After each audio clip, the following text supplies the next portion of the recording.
Before we begin, I want to make this absolutely clear. The following broadcast contains public domain courtroom footage, commentary, and legal analysis.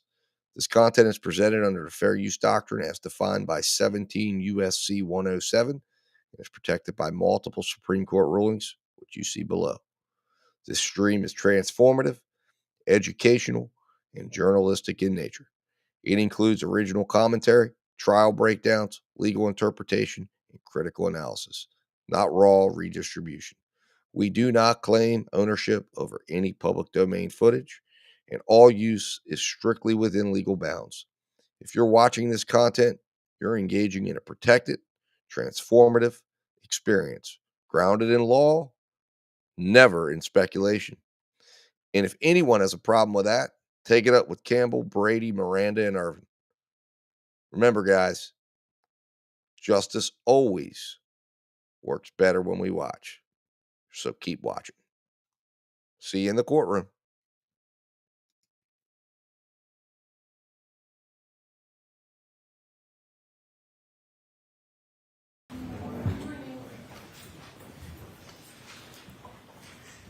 Happy Friday. I do have to ask you those 3 questions. Were you all able to follow my instructions and refrain from discussing this case with anyone since we left yesterday? Yes. Everyone said yes or no affirmatively. Were you also able to follow the instructions and refrain from doing any independent research or investigation into this case? Yes. Everyone said yes or no affirmatively. Did anyone happen to see, hear, or read anything about this case since we left yesterday? Everyone said no or shook their heads. Thank you. Could we bring Sergeant Buchanan in, please? And Mr. Jackson, are you ready? I'm ready, Your Honor. Okay.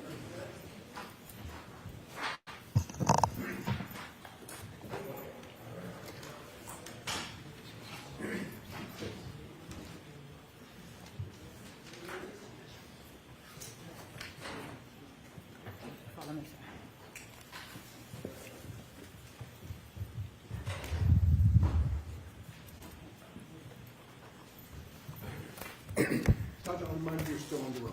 Thanks. Good morning, Your Honor. Good morning, ladies and gentlemen.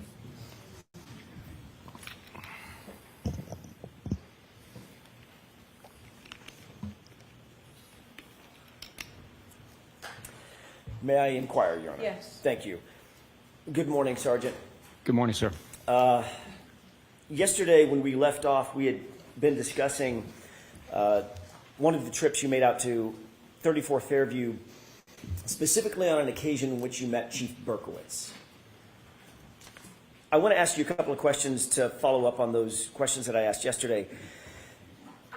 Did Chief Berkowitz ever talk to you about his communications with Brian Albert and or Brian Higgins, either at that time or afterward?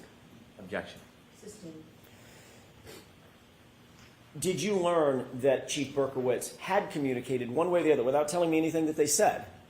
Did you learn whether or not Chief Berkowitz had communicated with Brian Higgins? No. Did you learn that Chief Berkowitz had communicated with Brian Albert?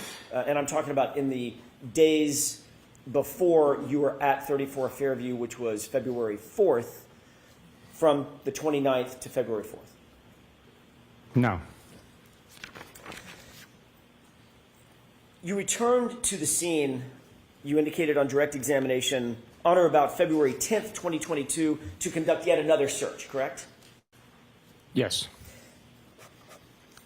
And on that particular occasion, you recovered some 6 pieces of red and or clear and or black plastic. Is that how you testified? There was numerous pieces. The exact number, I don't know. You'd have to refresh my memory with a report. Okay. There were several pieces. The exact number, I'm not really worried about. There were several. There's more than one. Yes. Okay. There were also some clear glass pieces, correct? Again, I don't know exactly, but if a report can be presented, it would refresh my memory. Okay. Let's do that real quick.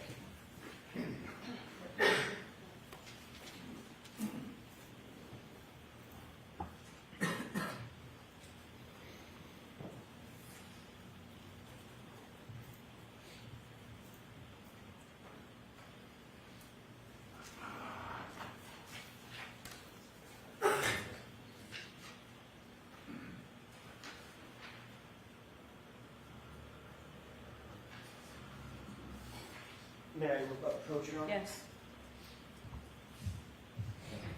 Thank you.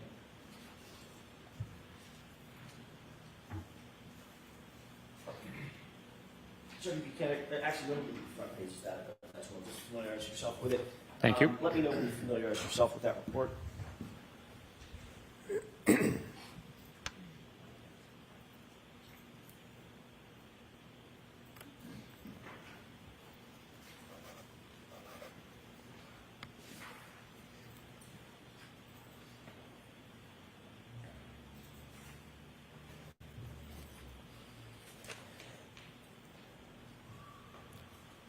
May I approach, Your Honor? Yes. Thank you.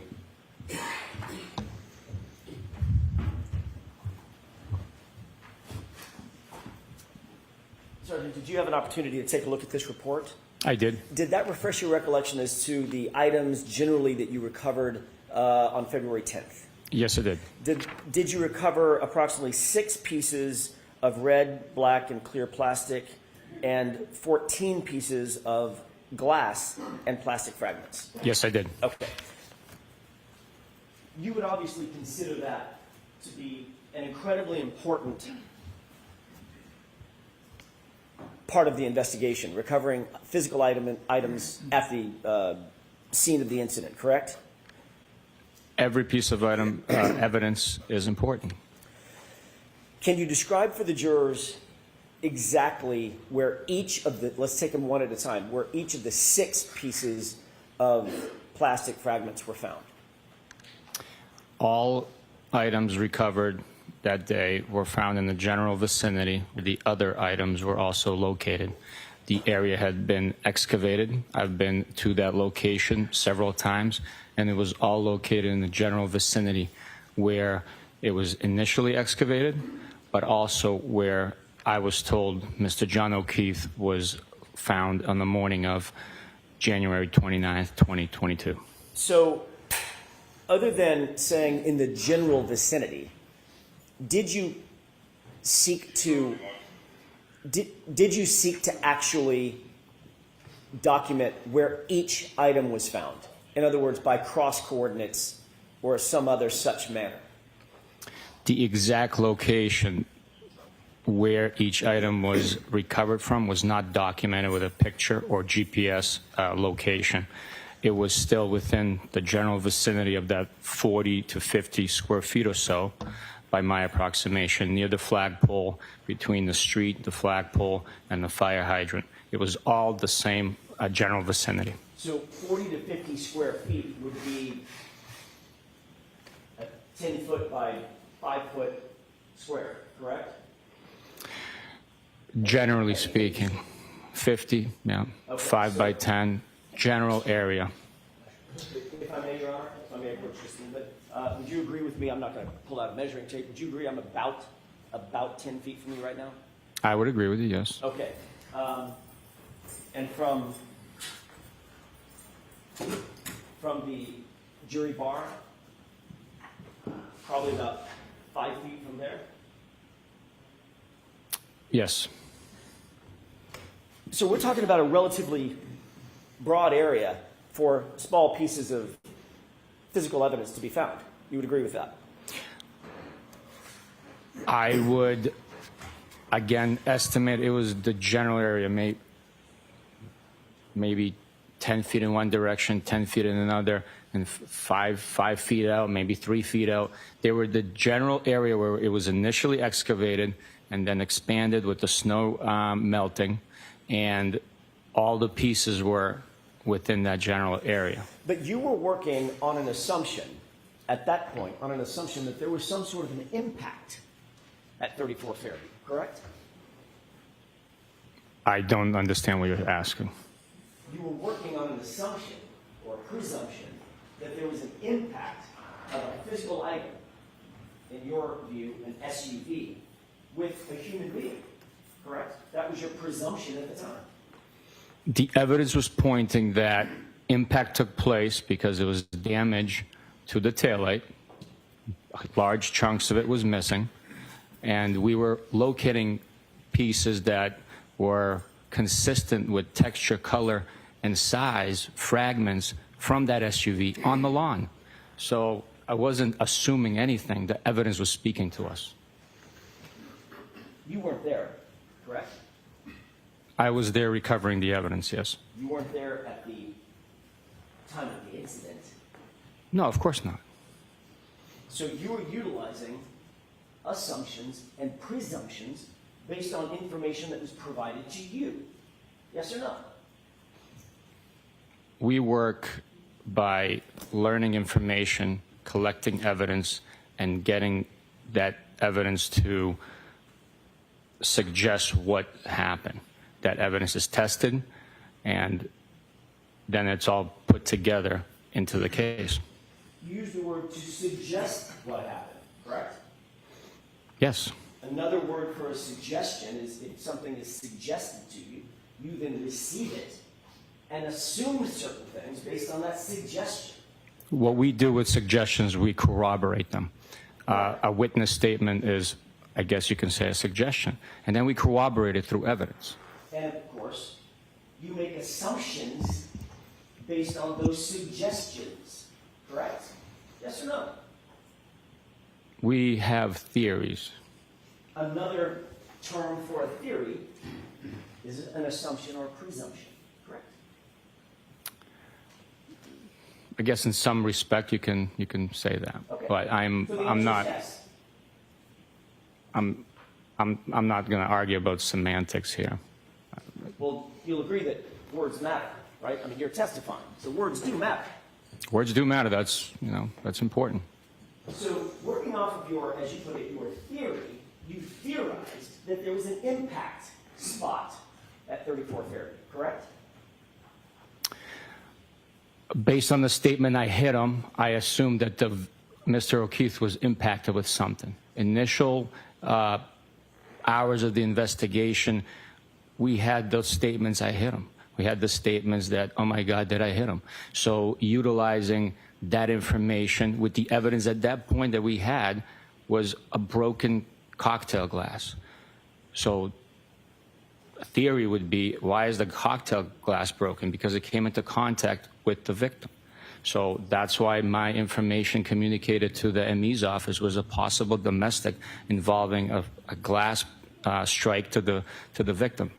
As a result, we had to go and see the victim's body and the injuries. So Mr. O'Keefe's injuries presented a certain way, and we learned more information. So the more information that comes in, the more information that we are able to corroborate statements and collect evidence that further corroborates other information is helpful in the investigation. That's how investigations develop. If we knew everything we knew from day one, there wouldn't be a process of developing investigation.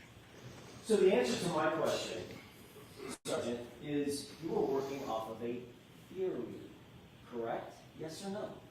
We were working off a report of an injured male party, and then we developed the information, collected the evidence, and developed the investigation. Do you know what the word theory means? I'm sorry, English is like a third language for me, so if you can bring up the Webster's Dictionary, I can read it out. You want me to pull up the Webster's Dictionary? We can take a break real quick and pull up the Webster's Dictionary to define a word that you used in an answer about 40 seconds ago. We're working off of a theory, quote unquote. You said it, not me. You want me to go get a dictionary so we can figure out for the jurors what that word means? Objection. All right, sustained. Let's move along, please. You would agree with me, Sergeant Buchanan, that if your theory was that there was an impact, the site of that impact would be incredibly important, correct? Very important, yes. And on February 10th, you went out to the scene and you indicate that you found 6 pieces of black, clear, and red plastic material and 14 pieces of glass material and some other plastic material as well, correct? Yes. You didn't photograph it? Is that No, right? I did not. You didn't do any plotting of cross coordinates, which would have been easy to do to determine exactly where each piece was found, correct? It would not be easy for me. I don't know how to do that. You've never learned how to plot cross coordinates? I don't have the tools to GPS coordinate an item. You take 2 points that are stable. You know what cross coordinates are? Take 2 points that are stable, like for instance, I don't know, let's pick something, like a flagpole that doesn't move. And you draw a line, pull a string directly over the item that you find. Then you take another another stable item that's perpendicular to that, pull that straight, put it down. That's exactly, you measure the distance between the two, that's exactly where that item, where those two strings cross, that's exactly where that item's found. That's cross coordinates, isn't it? Objection. Sustained. You ever heard of that? Objection. Sustained. Do you know what cross coordinates are? No. Do you know how to plot cross coordinates? You just demonstrated it to me. Does that sound reasonable and easy? What you explained sounds easy, yes. And you didn't do that. I did not. You also didn't, by the way, you had your cell phone when you went out there on February 10th, correct? I would assume so, yes. Your cell phone has a camera built into it, correct? Yes, it does. You indicated on direct examination you didn't think it was necessary to call out a forensic photographer to photograph and photo document where these items were found. Is that right? That's right. But you could have pulled your cell phone out and taken photographs of them, right? I guess I could have, yes. But you didn't do any coordinates and you didn't take any photos. I did not know. Can you show us a report that memorializes where you supposedly recovered these items? Yes, the report you showed me, number 83, that documents that they were all recovered at 34 Fairview Road. Right. So that's correct. There's a report after the fact that establishes that they were recovered generally at 34 Fairview Road on February 10th. But is there a report that describes exactly where on the property at 34 Fairview or off the property at 34 Fairview these 20 items were found?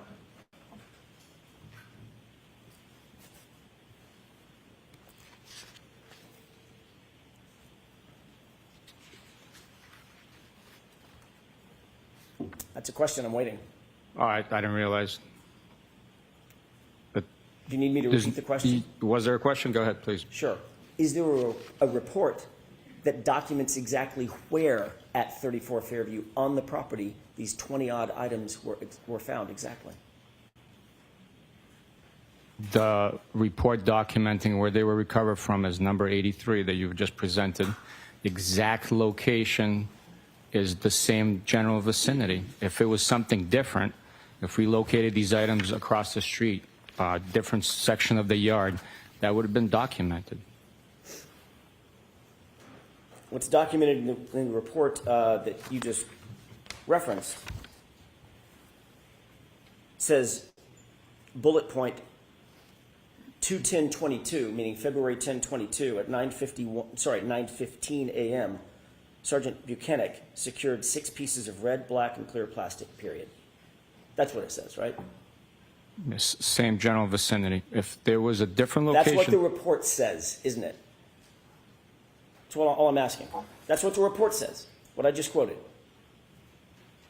That's the description of the items. So the answer is yes. That's what the report says.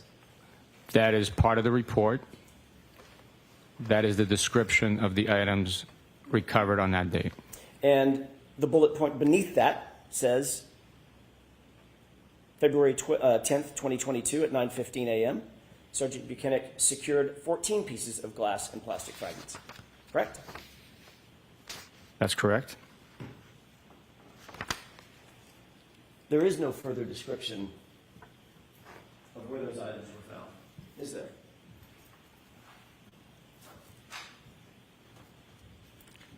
There is. Where's the report with the further description of exactly where they were found? It might not be in the report. It might be on the description of the bag, describing that it was 34 Fairview Road. The report indicates and encompasses itself where those items were recovered from. Clearly, the same general vicinity the initial items were recovered from. If there was a need to document a different location, it would have happened. But you didn't see the need to document the exact coordinates where those items were found, did you? You didn't see the need. It did not happen. May I approach, Your Honor? Yes.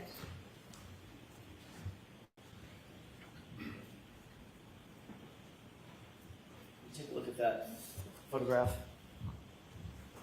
Tell me if you recognize it. What's depicted in it?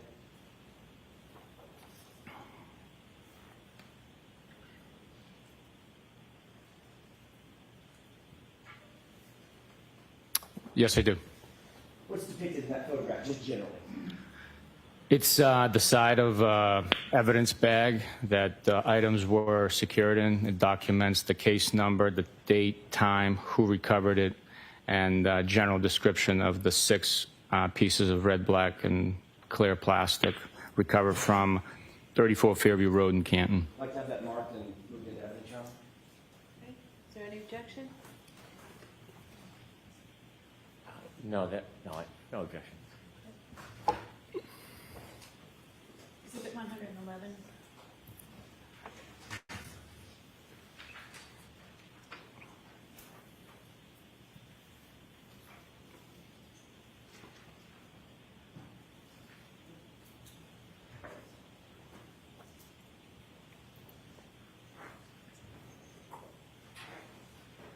May I approach, Your Honor? Yes.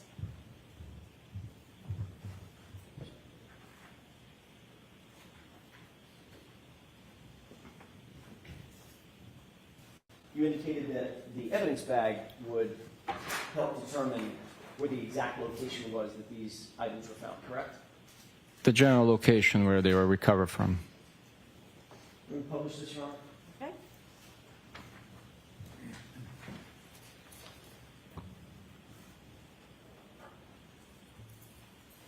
Does this look like the photograph that you were just reviewing? Yes, it does. That's just been marked as evidence? Yes, sir. And can, Mr. Will, can we make that a little larger so it's more legible? Can you read that from where you are? I can. Moving past the date, moving on to the date. What date is that? Date collected is 2/10/22. So that's the date that we've been talking about, correct? That is correct. And this indicates collected by, and who's that? That's myself, Sergeant Buchanan. Description of evidence. This is where the description of the evidence is located on this evidence bag, correct? General description identifying what's inside. And what is that description? 6 pieces of red, black, and clear plastic. And that's all it says about the description, correct? Yes. And it indicates location where collected. And there's several lines that are available to fill in, correct? Correct. On that first line, what does that read? 34 Fairview Road, Canton, MA. And that's it, correct? That's all that was put, yes. And you didn't fill this bag out, did you? No, I did not. Who did? I do not know. Who did? I don't know. You don't recognize the handwriting? No, I do not. You don't recognize the handwriting of your partner and subordinate, Michael Proctor? Objection. Sustained. Are you aware that Michael Proctor filled this out? Objection. Sustained. Were you with Michael Proctor when this was bagged? No, I was not. I was by myself. Did you give the items of evidence to Michael Proctor to bag? No, I did not. Who did you give it to bag? I bagged it myself. Whose handwriting is that? I do not know. If you bagged it yourself, why didn't you fill out the evidence envelope?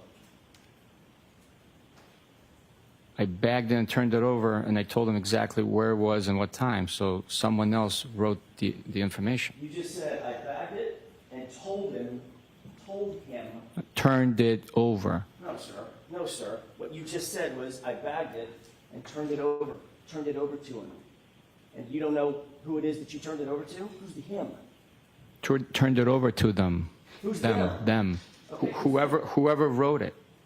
Whoever wrote it. So we're just in a circle here. We can turn the lights up. Objection to the commentary. Yeah. So, Mr. Jackson, no comments, okay? Just Understood. questions. I apologize. Ignore my last comment.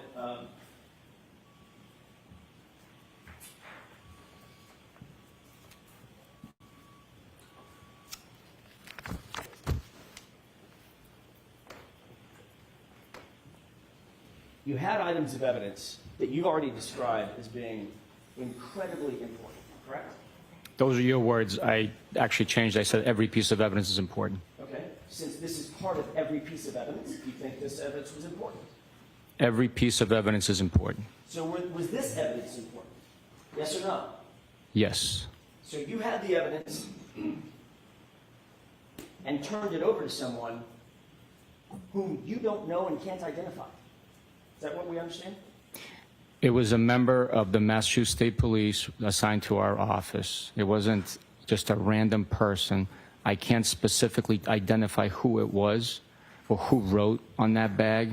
I know it was a trusted member of our unit and part of the investigative team. How do you know it was a trusted member of your unit and a part of the investigative team if you can't tell these jurors who it was? How do you know that?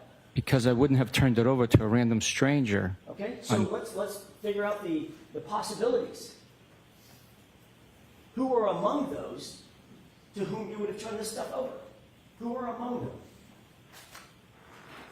There was 4 troopers in the detective unit at that point assigned to homicide. Let's name them. Who are they? It was Trooper DeChico, Trooper Kakowski, Trooper Dunn, and Trooper Mike Proctor. As you sit here today, do you believe or do you recall turning it over to Trooper Dunn? Objection. We're going to go through each person. Every one of them. There's only 4. I'll allow this question. Do you remember turning it over to Trooper Dunn? No, Do you remember turning it over to Trooper Pikowski? no, Do you remember turning it over to Trooper DeChico? no, Do you remember turning it over to Michael Proctor? no. So it might have been just a random stranger. Right? That's a ridiculous suggestion. Have you ever seen Trooper Proctor's handwriting before? Yes, Matter of fact, you've seen it, I'm guessing, not dozens, maybe hundreds of times, correct? not hundreds of times, no. Dozens of times Sure, over the years. sure. On evidence bags, on logs, on notes, things of that nature. Some evidence bags, some notes.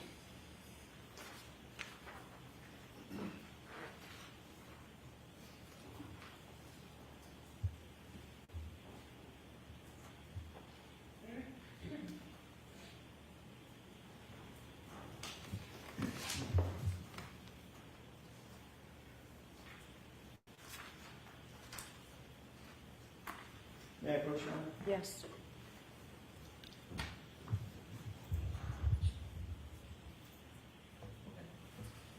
Can you take a look at that document and tell me if you recognize it? The whole thing or just the front page? No, just flip through and tell me if you recognize generally what that is.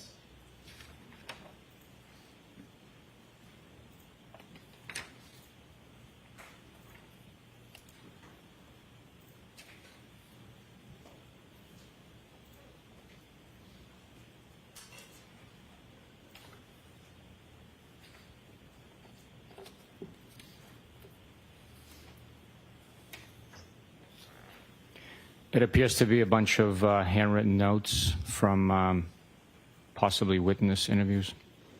Handwritten notes by whom? Well, you labeled it Proctor. I don't know who it is. Based on the individuals interviewed, might suggest that these are Michael Proctor's notes. Okay, so you're testifying that I labeled that Proctor? I don't know. Right, so you don't know. Well, So you provided a document to me, so. Correct, I know. And then you just testified that I labeled that Proctor. How do you know I labeled that Proctor? Well, I got it from you. You didn't see me write that note. Objection. Sustained. Questions, please. Sure. That appears to be Michael Proctor, a series of Michael Proctor's notes. described? That's what's suggested, yes. Okay. Can you turn to the first tab? There's a purple tab.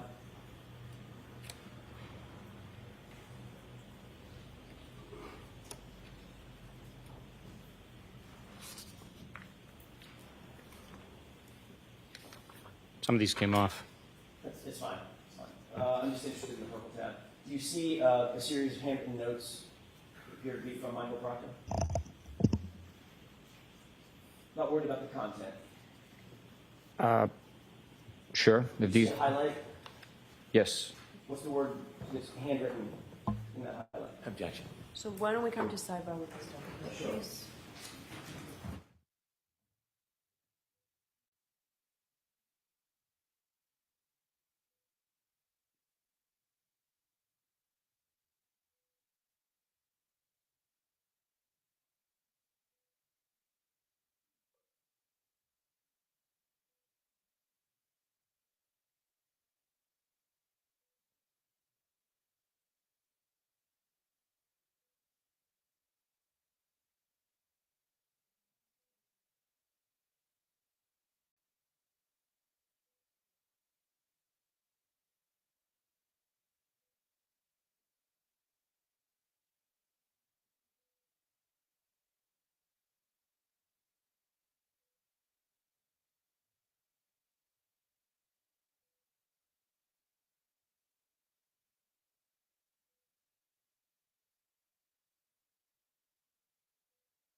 May I have just a moment, Your Honor? Yes.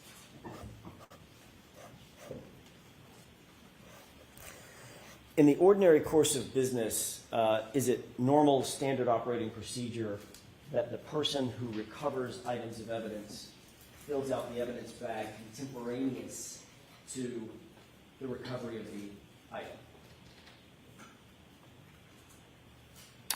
It's possible you can do that if there's a reason that you have to leave, an emergency or weather conditions you can't write on the bag. You can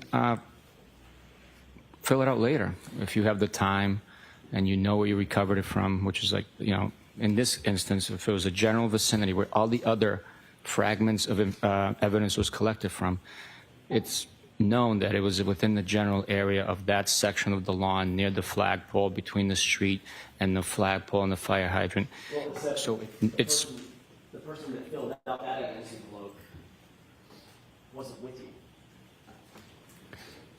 well, I passed that information along to them. I see. So now it's hearsay information that's being passed along to someone else to fill out the envelope. Objection. Sustained. It's secondhand, let's use that word, secondhand information to the person that's filling out the evidence envelope, correct? No, it's firsthand information. I passed it along to them. So it went from you to a person filling out the envelope who wasn't there. Let's at least agree on that. I was by myself, so yes, I told the individual what time, what location, the case number, the date, obviously. How do you know? How do you know that you told the individual to whom you passed this along the time, the location, the date? How do you know that as you sit here? Because that information was then put on the bag and documented. But you can't even remember who you talked to.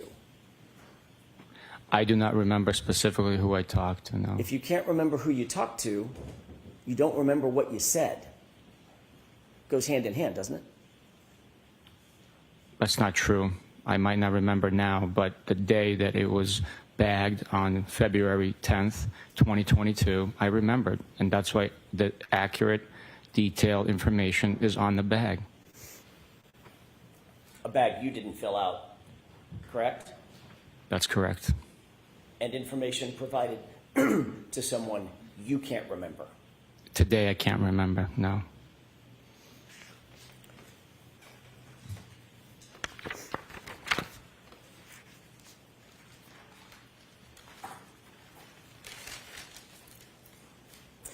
You're aware that that particular bag, that evidence bag, was not booked until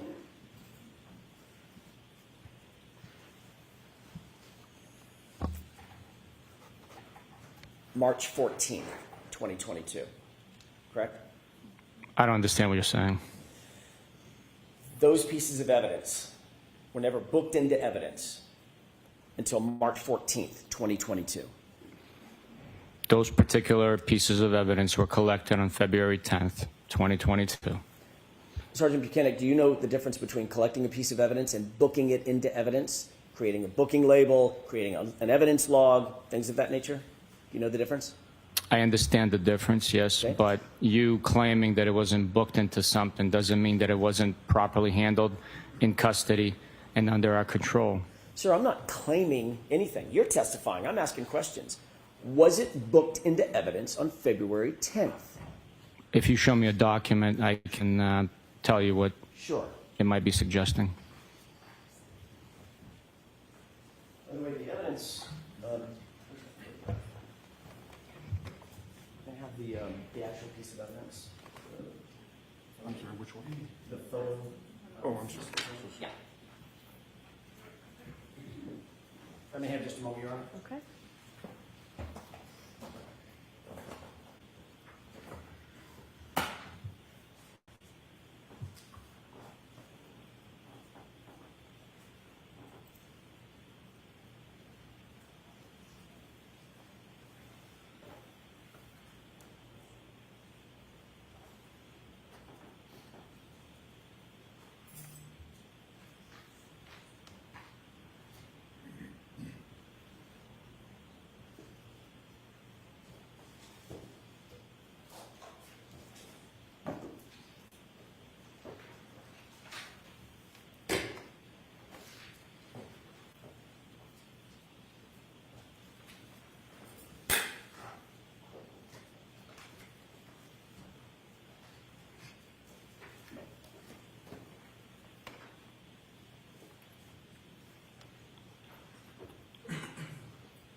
Can we move on and come back to this, Mr. Jackson? I think I've just gotten the documents that Okay. the sergeant needs. There are two documents here. Did you show Mr. Brennan? I'm sorry.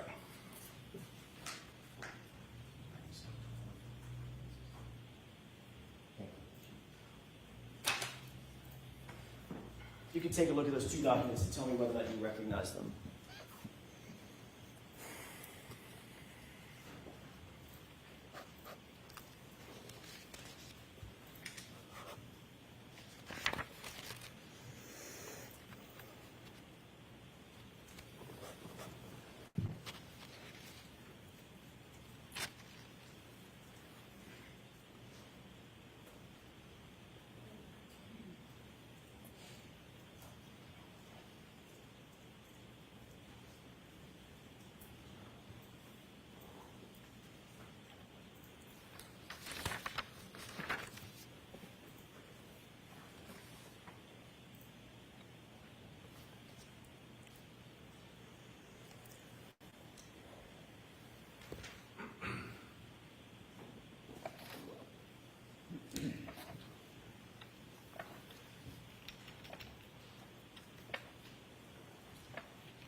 Okay.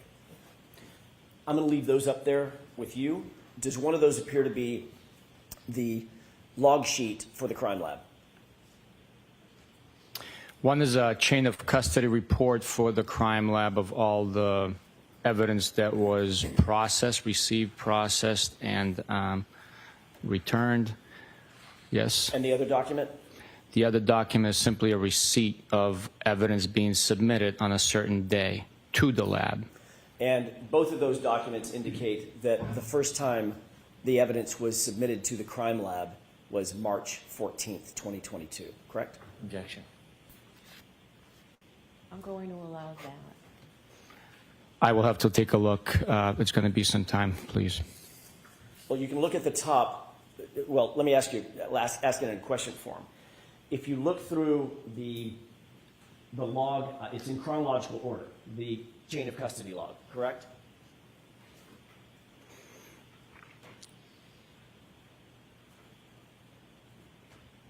By item, I believe, but I didn't take a deep dive into it. I have to take a look. Right. Do you see any item, especially focusing on item 712 or items 712, do you see any item being booked into the crime lab before March 14th, 2022? All right, I'll take a look. Sure.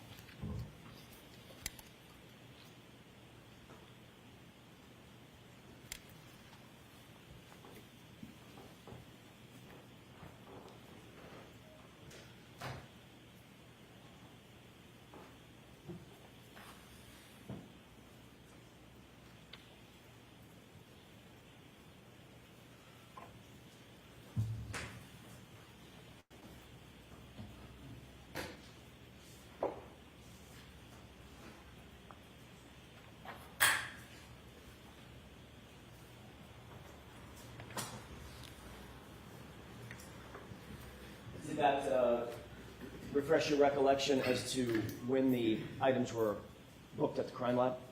According to this document, yes, there were items booked at the crime lab prior to March 14th. In particular, to answer your question, completeness here, particular, that one item does indicate that the first time the lab received it for processing was March 14th. So they were booked at the lab March 14th, correct? The first time the lab received these items for processing, according to this document, is March 14th. And there's no indication on any document as to where those items were before March 14th. There is. We displayed the bag, me collecting them on February 10th, and they were in our possession at the Norfolk District Attorney's Office. Whose possession? The Norfolk District Attorney's Office. Your possession? specifically? At one point, they were in my possession, and I turned it over. Right. After you turned it over on February 10th, in other words, the day that you claimed to have found these items, after February 10th, they were not in your possession anymore, were they? No, once I turned them over, they're not in my possession. When you say turn them over, you're talking about turning them over to someone whom we don't know, correct? As we sit here. Right now, I don't have a memory of who I turned it over to, but it was a member of our homicide team. So the next time, Sergeant Buchanan, the next time there's any documentation about those items is March 14th, nearly 6 weeks later, 5 weeks later, correct? I don't know that to be correct, no. But you can't point to any documentation. You're looking at the logs. You can't point to any documentation indicating the chain of custody of these items between February 10th and March 14th. Is that right? This is simply a log from the lab. Yes or no? Can you point to any documentation? Ask the question. Can you point to any documentation indicating where those items went, whose possession they were in what circumstance, between February 10th and March 14th? Can you point to any document? I know that it was collected on February 10th. Right. It's documented that it was collected. It was at the Norfolk District Attorney's Office before it was logged into the lab for processing. You keep answering the same question that I'm not asking, sir. Objection. Sustained. No comments, Mr. Jackson. Sergeant Buchanan, do you understand my question? I'm asking, can you point to a single document for these jurors as to where those items went and in whose possession they remained, specifically between February 10th, when you lost sight of them, and March 14th, when the crime lab received them? Objection. Sustained. May I approach? Yes. No, I'm just sorry, to- Mr. Just for Brennan. the evidence. Just for the evidence. False start.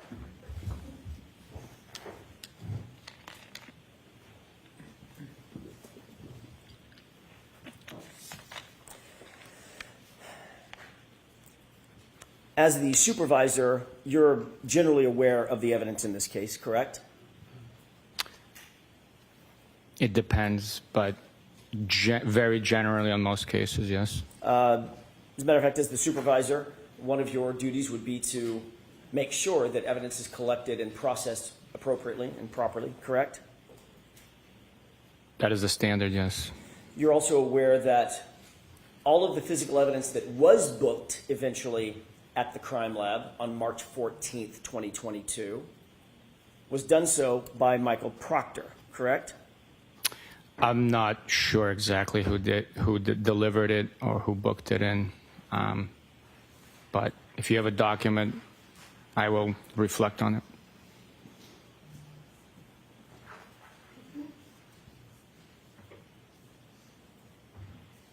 May I approach you on it? Yes.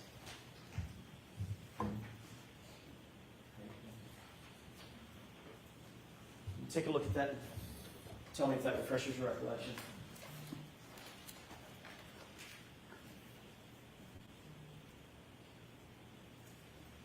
Yes, it does. May I approach? Yes. What is this document you just looked at?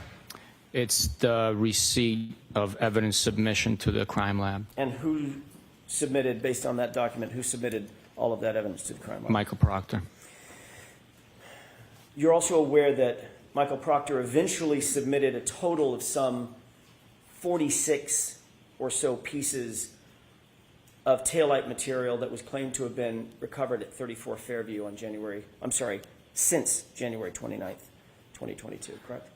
I don't know the total pieces, but we didn't claim to recover it there. We recovered it there. You're testifying that they were recovered, but you didn't recover all of them, did you? I did not recover all of them, no. Matter of fact, Michael Proctor, according to you, recovered some of those items, correct? Some of those items were recovered by Michael Proctor, yes. And you're also aware that he submitted pieces of taillight material that he indicated he recovered as late as February 18th, 2022, correct? I am aware that there was items recovered on February 18th.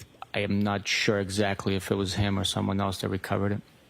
You indicated, I think in direct examination yesterday, that as of February 3rd or February 4th, the weather had broken, generally, correct? It was getting warmer.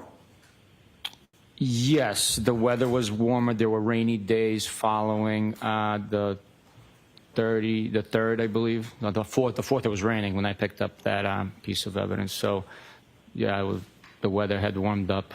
So it was raining and somewhat storming on the 4th? There was precipitation when I recovered that item. I mean, I don't know if it was storming. There was a low pressure cell coming through. I have no idea. Okay. But that's the same day that you were told that Chief Berkowitz was driving by and saw the refuse. The day I picked up the single piece with Canton PD present, it was raining. So he would have been driving by, windows up, water on the windows, in the rain, and saw the red piece? Objection. Sustained.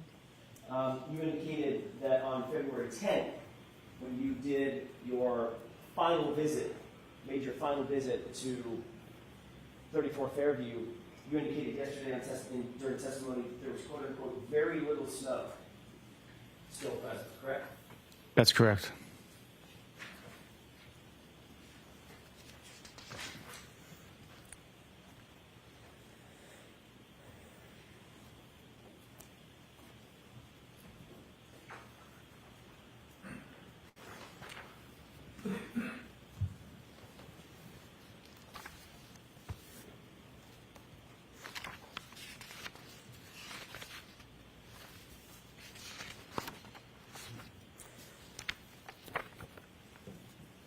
Your Honor, may I approach?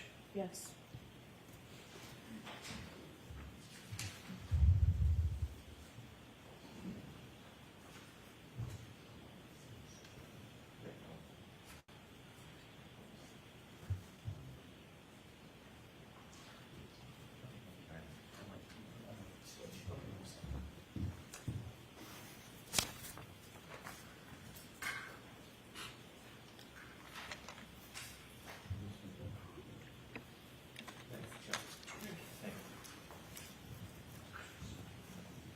Sergeant, that's a two-page document. Could you familiarize yourself with those 2 pages, please, and let me know when you're finished?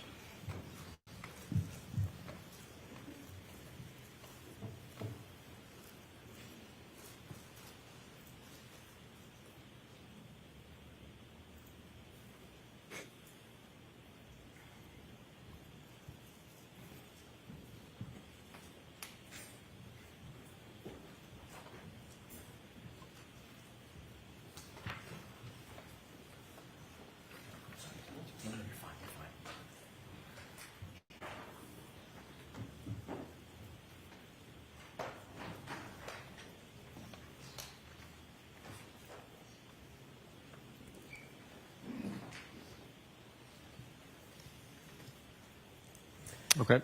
Thank you. Sir, what do those 2 pages purport to reflect? What are they pictures of? Just general, an evidence bag, something else? The first one's an evidence bag with Can you some. tell me the date, just so we can cut to the chase, the date of that evidence collection according to that? On the bag, the date is 2/11/22. Okay, and what's the On second the page? sticker, there's another date. There's a sticker March 9th of 22. Okay, what's the, There's also a date at the I'm just interested in the 2 pages, just generally. I need to mark them for evidence. What's the second page look like? second page is a large piece of red and black taillight plastic cover, and it's identified by a lab number, I believe.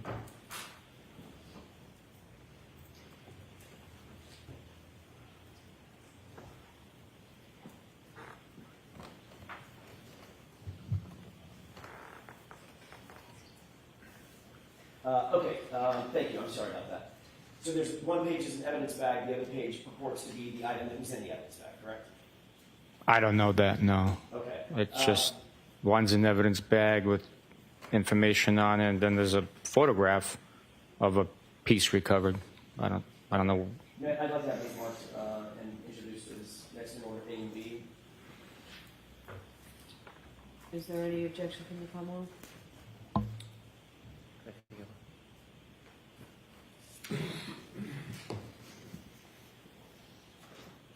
No objection. Okay.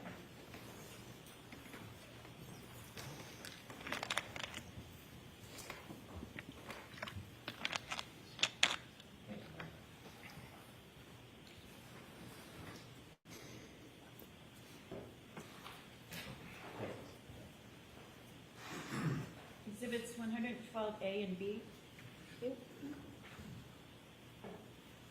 Your Honor, request to publish. Okay. Actually, in case you need that. Thank you. Appreciate it. Taking a look at this item, can you describe for the jurors what they're looking at, please? This is an evidence bag. It is labeled with case number, date collected, time, who collected it, description of items enclosed, the location it was recovered, and the victim's full name. It also has a to-scale ruler for the photograph and some identifying marks from the laboratory. Can you indicate for the jurors who was it that collected this item according to the evidence bag? According to this evidence bag, it was collected by Trooper Proctor. And can you show the date, or tell the jurors the date that it indicates the item was collected, or items were collected? I believe it says 2/11/22. February 11th, so that would be the day after you were at the location, correct? It would be the day after, yes. Can we have the full screen, Mr. Woke? You see the designation at the bottom beneath the measuring ruler? Yes, I do, yes. Is there a case number or case designator starting with 22? Yes, I believe, I'm not sure, but I believe it's a LIMS number 22-02184. And do you see an item number listed right next to that case number? Yes, this indicates it's 7-15. And there's another set of initials beneath that, it appears, correct? That's what, I mean, there's letters. I don't know if there's someone's initials. Okay. I don't know what it is. I'm sorry. Fair enough. This appears to be something that was filled out by the crime lab. The black lettering and numbering, correct? I would assume. I don't know for sure, though. Okay, and obviously there's a date down here, 2/17/23, a year later, correct? Yes, And then it says Canton at the bottom. yes. If we could have the full screen, please.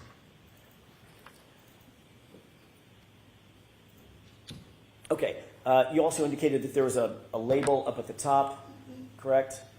Yes. All right, if we could go to the second page, it would be page B of this. Can you look at first of all, look at the bottom and tell me if that number designator appears to be the same as on the evidence, as on the previous page? The limbs or the item number? The Item limbs. number is 715. Okay, and that comports with what we just saw in the previous page, correct? That is the same number. All right. This would be an exemplar, one of the items in that evidence bag labeled 715, correct? There were several items, but this is one of them. Is that right? It's how the crime lab keeps them separate? I believe so. I don't know their procedures. I believe so. I know they use alphanumeric identifiers. As I can't testify to their procedures, why they do it, how they do it, or the sequence in which, or the choice in numbers or letters. I have no idea Okay. about any of that. We can have the lights up with the court's permission. We can leave this up. If you could leave that up, Mr. Wolf. All right. You can still see that on the screen, correct? Yes, sir. Okay. You went out to 34 Fairview on February 10th, 24 hours before February 11th, right? To pick up a piece of, I'm sorry, to look for additional items of evidence, correct? I collected, I believe, 20 pieces in total, 6 and 14, the day prior, yes. You see the size of this, according to the ruler. General, Yes. how big is that? The widest part, that thin. At the widest part, it appears, if there's no optical illusion with the ruler location, 6 inches. Okay. That's the 6 inches is the size of a dollar bill, right? That's correct. Okay. It also looks like it may be more than that from top to bottom, 6, maybe 7 inches, top to bottom. Did you give us an estimate? Possibly a little bit more, yeah. Okay. You didn't see this item on February 10th when you were there, correct? If I saw that item, I would have picked it up. Right. Wasn't there, was it? That's not what I'm saying. I said if I saw it, I would have picked it up. But you didn't see it, did you? I did not see it, obviously. But No. according to the information that we just presented, this item was found the next day by Trooper Michael Proctor. Right. Based on the information presented, that's what it says, yes. May I approach? Yes. We can take that down. May I approach one more time? Okay. Thank you. This is a 3-page document. If you could Did you show familiarize Mr. yourself with Brennan? it. I didn't see it. You showed it to me earlier. Thank you. I did previously.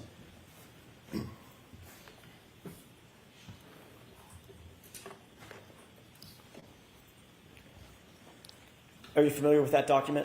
When I say familiar, that's a bad question. Let me ask it a different way. Do you recognize what's generally in those 3 pages? I got to take a look. Sure. I must have missed your first Sure. request.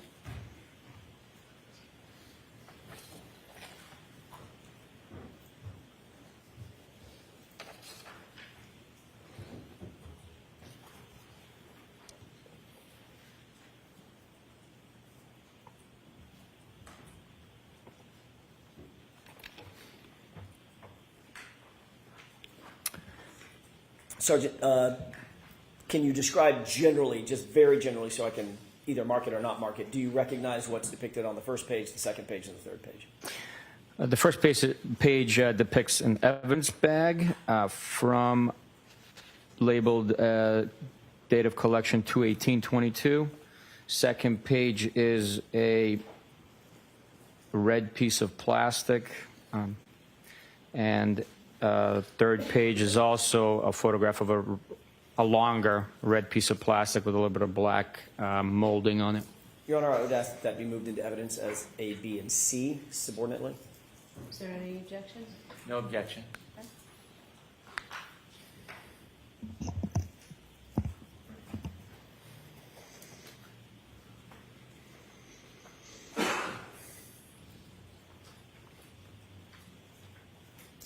Exhibits 113A, B, and C. Move to publish, Your Honor. Okay. Sergeant, same couple of questions, if we could. Do you see a date of collection on this evidence envelope? Yes, this photograph indicates 2/18/22. And collected by whom? Trooper Proctor. Full view, Mr. Wolk. Thank you, sir. And then if we could highlight the lower portion that appears to be by the ruler. Do you see the same, I think you called it a lens number? Limbs, L-I-M. Okay. The LIM number is the same number, the 22-02184, correct? Yes. And the item number in this one is handwritten as what? 7/16. Okay. If we can go to the second page, please. Do you see it, first of all, on the bottom, the same item designator number? Yes, 7/16. And what is depicted in this photograph? A red piece of plastic.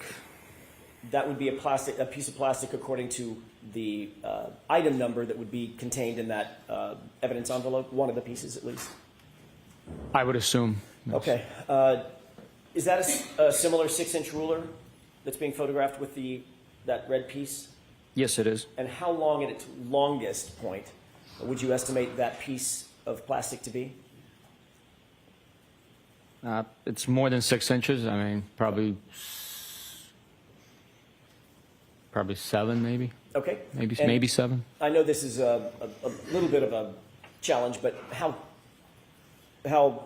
from top to bottom, what would you estimate the distance to be at its longest point? 3.5 inches, I guess. Okay. And then the next page, please. The final page would be sub C. Do you see the same designator on the bottom right? Yes, I do. That's 716. Is that right? Yes, sir. Appears to be out of the same evidence envelope. Is that right? That's what's suggested, yes. And how long would you estimate this item to be? 7.5, 8 inches. And maybe, what, 3 inches tall? 4? Yeah, 3. 3. Okay, we can have the lights up, Your Honor, with the court's permission. Again, the last time you were out at the location with very little snow on the ground, you collected certain items of evidence on February 10th, correct? February 10th was the last time I collected. I said there was still snow on the ground, maybe in piles where it was excavated. There was very little, but there was still snow on the ground. You indicated that you obviously looked around the area. You talked about the general area. I think you used the word general vicinity, right? When Yes. you collected your items. Yes. You didn't see this, and you didn't see the one before it either, did you? If I saw any of these items, they would have been collected. We did not excavate anything. We simply allowed the thawing and natural recession of the snow to reveal additional items. When you were there on the 3rd, February 3rd, there was still some snow on the ground that you did excavate, correct? Yes, there was a lot of snow on the ground. Yes, By February 4th, that snow was dissipating some, correct? it was, yes. And you were excavating through that as well, correct? On the 4th? On the 4th? No, we did not excavate on the 4th. You didn't. The item revealed itself, and I collected it. That was it. Okay, fair enough. Then on the 10th, you didn't need to do any more excavating because there was, quote unquote, in your words, very little snow. Very little. Right. Those were my words. Okay. Compared to the first day, there was very little snow on the ground. And in fact, you did not see any of the items that were collected or claimed to have been collected at 34 Fairview by Michael Proctor on February 11th, the day after you were there, correct? Did not see that item? Did not see that item, no. And did not see any of the items that you've seen that were claimed to have been collected by Michael Proctor on February 18th, a week later, correct? Those items were not observed by me, or else I would have collected them. We can take this down.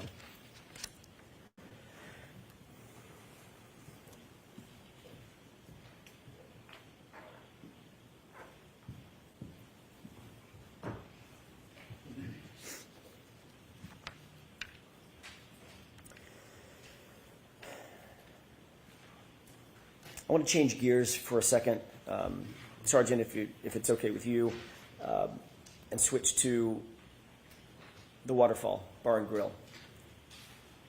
You indicated that on direct examination, you reviewed video evidence and you had information that John O'Keefe and Karen Reed arrived at the Waterfall after leaving C.F. McCarthy's, correct?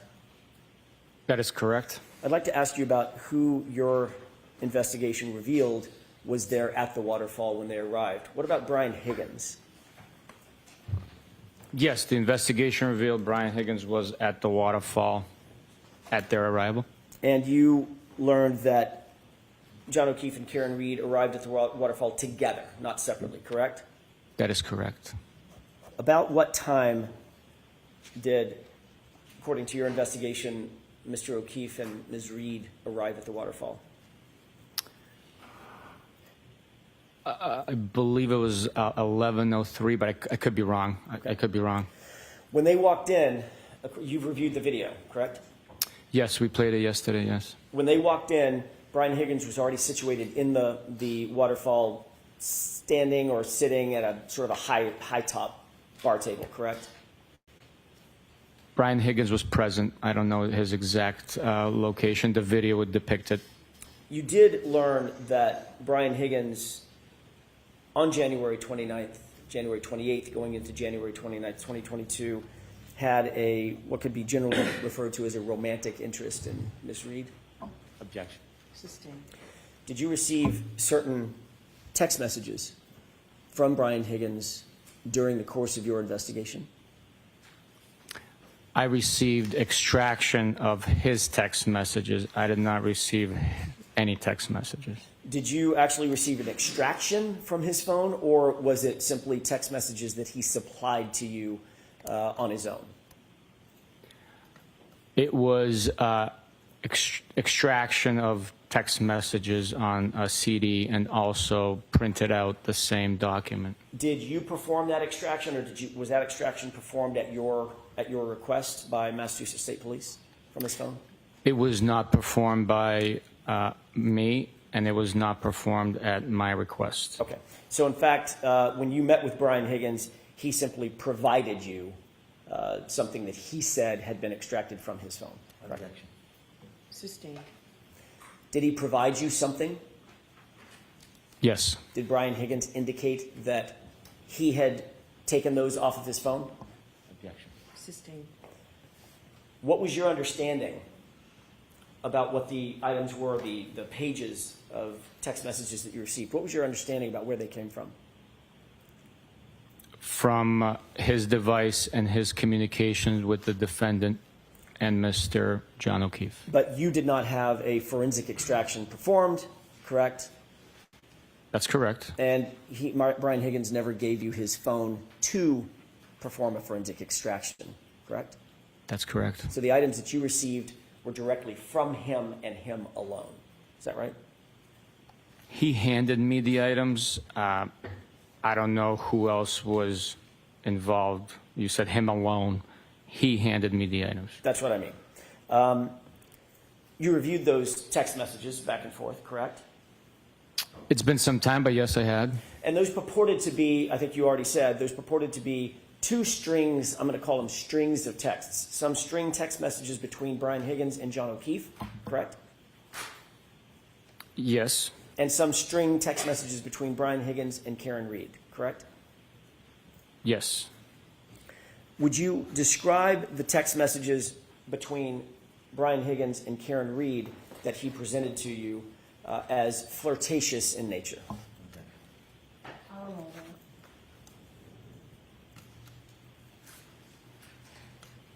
Without having recently reviewed them in detail, I don't want to label it something without having complete understanding of the content. I'm not comfortable putting a label on something. Well, how would you describe them? I mean, were these business texts? No, these were, friendly communications. I don't want to put a label on it. They were communication between acquaintances or people that know each other. There was text message communication. As far as flirtatious, I would have to take a look at the content of it for certain terms that would support that label.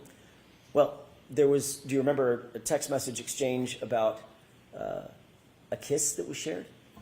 Objection. Sustained. Do you remember any text message between the two of them that suggested a romantic interest, that either one of them may have had based on the text messages? Objection. Sustained. May we approach your honor? Yes.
Sergeant. So how are we going to get, I know you're very careful about not talking to witnesses when they're on the stand. So you're to give Mr. Brennan copies of everything that we talked about, and somebody's got to give them to Sergeant Buchanan to review. I have no problem with Mr. Brennan providing report number 11 and the text messages.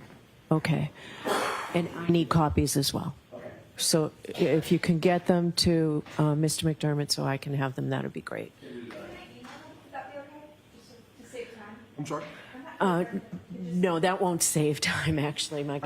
No, so Mr. McDermott will make copies. Thanks, Jim.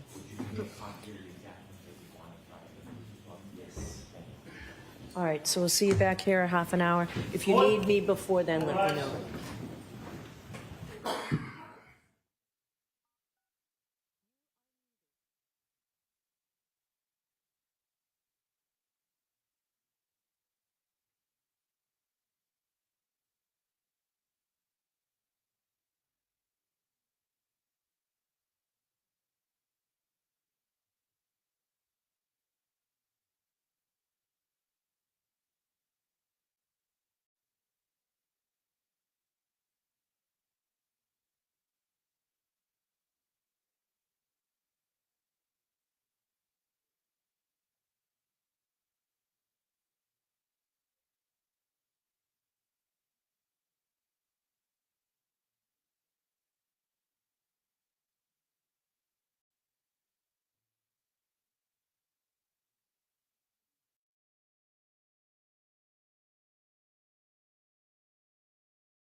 111.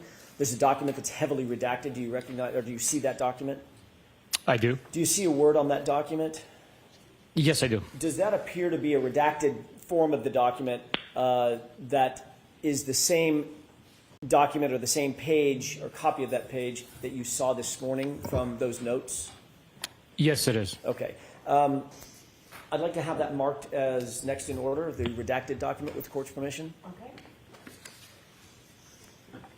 And with the court's permission, hold on. sure. Exhibit 114. Thank you.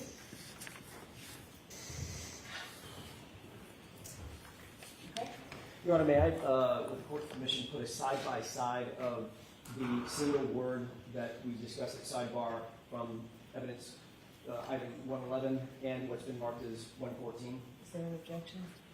There is. Yes. Not at this time, Mr. Jackson, no.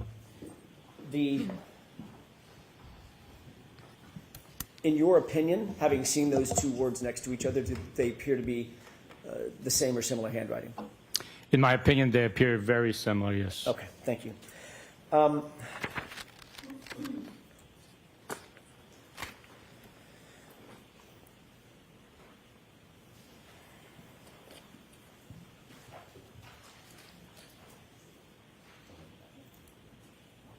May I inquire with counsel for just a second? Sure. Okay.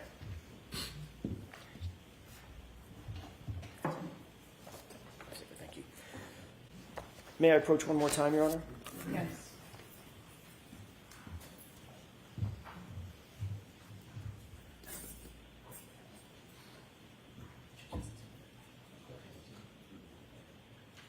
May I approach?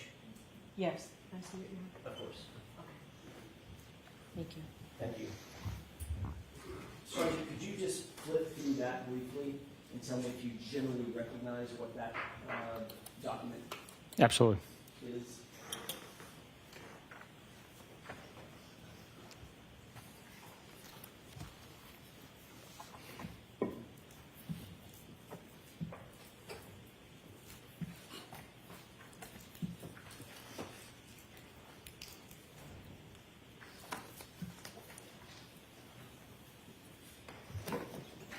I do. Thank you, Sergeant. What is that document generally? Generally, it appears to be screen captures of text message conversation. Is that the document that you earlier referred to as having received from Brian Higgins? It's a printout of the document, yes. You saw something in electronic format, I take it, Yes. and you reviewed it on a computer. Yes. Did you receive the electronic file on a thumb drive or a CD or something like that? I did. Okay. And this appears to be a true and accurate representation of that electronic copy that you received from Brian Higgins. To the best of my understanding, yes. And is that document reflective of the text messages that Mr. Higgins indicated to you were between the string, as I use that word, between Brian Higgins and Karen Reed? This is what was provided, to the best of my understanding, and now has been printed out. Okay. With the court's permission, I'd like to ask the witness to read the text messages that he was provided by Brian Higgins. So we're going to mark this For identification only.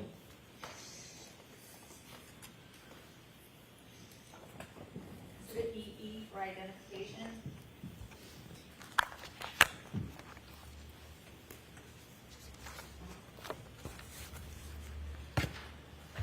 You're certainly not asking him to read this whole document. I expect to. All right. I'm going to see counsel.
right, so jurists, we're really trying to be expeditious as we can be.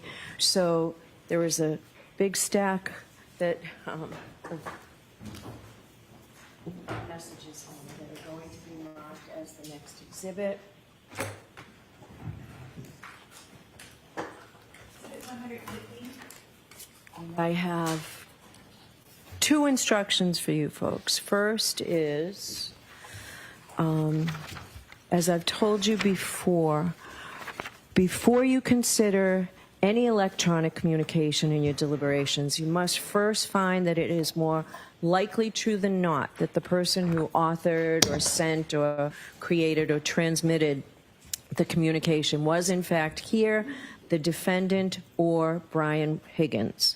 If you do not find that it is more likely true than not that Ms. Reed was the person who authored or created or transmitted the electronic communication, or Brian Higgins was the person who authored or created or transmitted the communication, then you may not consider that electronic communication at all in deciding your case. Now, if you do, if it gets past that and you do find that that burden has been met, these messages are not being offered to show the truth of the statement. They're simply to show that this information was in fact provided to the Mass State Police for their investigation. Those are the instructions. All right, with that, Mr. Jackson, go right ahead. Thank you, Your Honor. I appreciate that. Yes, I'm going to let the witness have that pack. Oh, he's got one. Oh, you know what, Chrissy? I'll take one back. The one for ID will now be the exhibit, and I'll take the other one. Of course.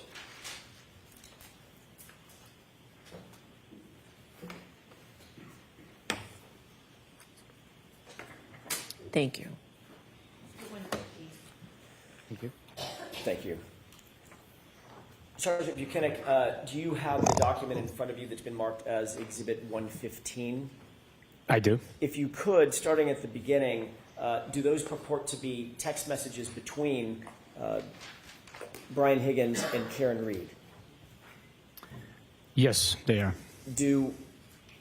Does that printout accurately reflect what you received in electronic form from Brian Higgins during your interview?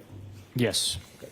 If you could start at the beginning and read the text string indicating the date of the text, if it's dated, who it's from, who it's to, and the content.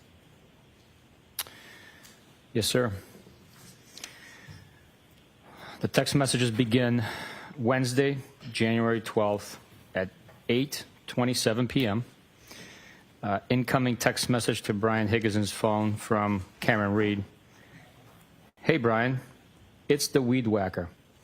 The response is a question mark, followed by a picture of a six-pack of Smirnoff Ice screwdriver in appears to be a package store cooler, followed by a Y-O response, and that is it for January 12th, Wednesday.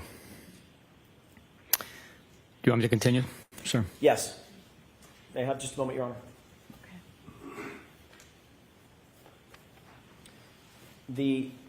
Going back to the Smirnoff container, that was from whom and to whom? For the picture of the Smirnoff. It appears it was from Brian Higgins to Karen Reed. Okay. If you could make sure to delineate from whom and to whom each text is Every time? okay, thank you. Okay. Yes, and go ahead and proceed. Thursday, January 13th, 9:24 a.m. From Karen Reed to Brian Higgins. Did you try those Smirnoff? There is a ha-ha acknowledgement response to that text message by Brian Higgins. The next page, it's the same bubble, but continue on the next page. I will repeat. Did you try those Smirnoff screwdrivers? Question mark. I stopped at the Hilly for one last night. A Bitmoji showing teeth. That is sent from Karen Reed to Brian Higgins. If you could, and I hate to ask this of you, but if you could tell us who it's from before the content, for instance, from Karen Reed to Brian Higgins, content. That would just be a little easier, I think, Okay. in flow. The last one was from Karen Reed.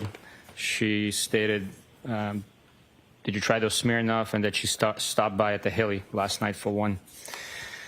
From Brian Higgins to Karen Reed, haha, followed by, same person. How did you get my digits? Question mark, question mark, question mark, question mark, question mark. Karen Reed to Brian Higgins, the Melissa and Leto show. Brian Higgins to Karen Reed, ha, ha. Brian Higgins to Karen Reed, I thought you creeped John's phone. Brian Higgins to Karen Reed, ha, ha. Karen Reed to Brian Higgins, no way, with an emoji, X person holding an X in front of them. I was the last person in Greeter, Canton, who didn't have your pound sign, number sign. I think even Carrie has it.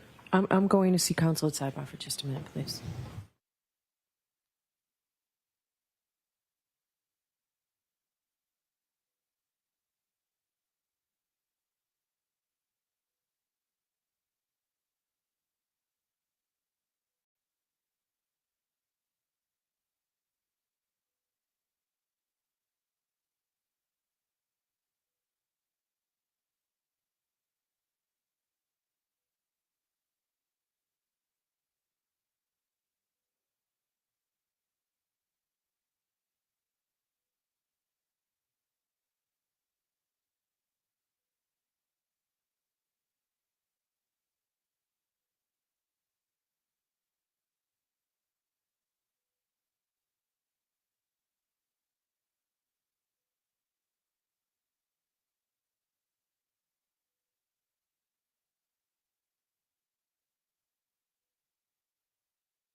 We're trying to make this easier for everybody to either read or listen to or look at. So we're just going to take a minute. We think that we have this document here. And also to make it a little bit easier for everybody, Sergeant Buchanan, you do not have to describe the emojis. You don't have to say anything about what the pictures are, and you don't have to say the punctuation now that we'll be able to have it. But you are being asked to read which text is from whom. Maybe if we agree upon the color, you won't have to say that. Can there be an agreement with that, counsel? We can do that. I'll stipulate that the blue bubbles appear to be Mr. Higgins. And the gray. bubbles appear to be Mr. Reed, the text response. Okay. That's agreed. All right. I appreciate that. So you can just read the screen or read what you have in front of you. Do you want me to start at the beginning or? No. Let's just start where, I'm sorry, start where you ended, if you could, please. All right, could we turn the lights down? Can you see it, Sergeant, with the lights off? Yes, Your Honor. Okay, thank you. I just don't give my personal number to anyone. How would Carrie have my number? Melissa had it. I actually don't know if Carrie does. Just felt like everyone had it. Haha. I knew she did. Sorry you felt neglected. Haha. So no dice on the Smirnoff? I have not tried it. Saw it in the store the other day and thought of you. I laughed out loud. Don't give Carrie my digits. Thought of me and everyone's grandfather. I won't give your digits to anyone. You don't like Carrie? I have no issues with Carrie. Just don't want her having my jack. Saving you as Karen, screwdriver, or weed whacker. Need to think about it a little. I'd prefer weed whacker. That's to think about nicknames. We were tossing around the idea of a short vacay with the current show. Wanted to see if you were game. You don't have a say? Vacation? Where? I know. They need to happen organically. I'm the queen of nicknames. Was just going to rent a beach house in Fort Laud. Something quick and easy. I'm queen of vacays too. Always a good time. I'm going to Nashville next month, 19th through the 21st, for a benefit. One of our guys got shot in the head. You guys should come.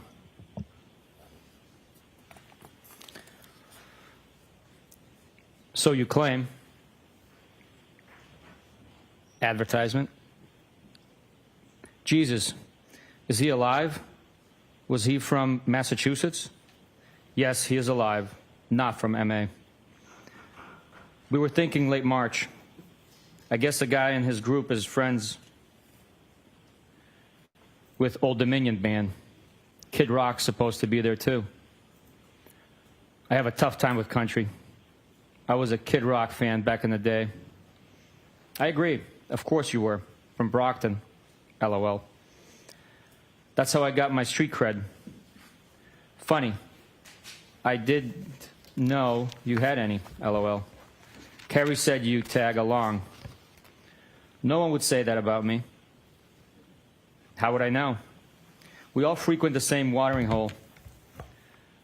I don't know Carrie well. She talks about herself a lot, but I guess so does everyone.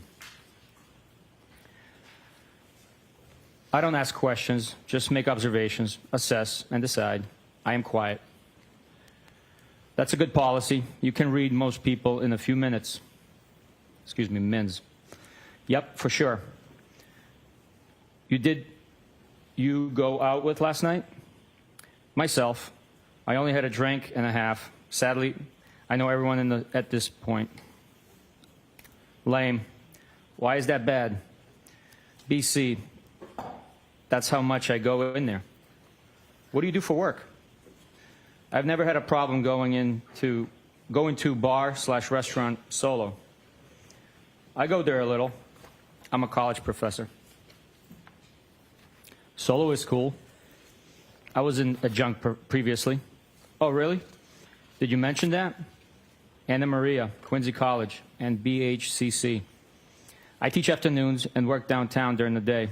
What is BHCC? University of Southern Charleston, a.k.a. Bunker Hill Community College. Oh, nice. Trust is life. Line from Good Will Hunting in the classroom at BHCC. Funny. A savant from Brockton. I'm not making fun of BHCC. My parents met at community college. Fall River writes, you're very random. How so? You just are. I don't think so. What's random? Haha. I had no idea who this was last night, for a few minutes anyways. I mean, what's random about me? I think I'm pretty predictable. How so? You must go around beeping at a lot of weed whackers, excuse me. Nope, never. It was my One-time thing.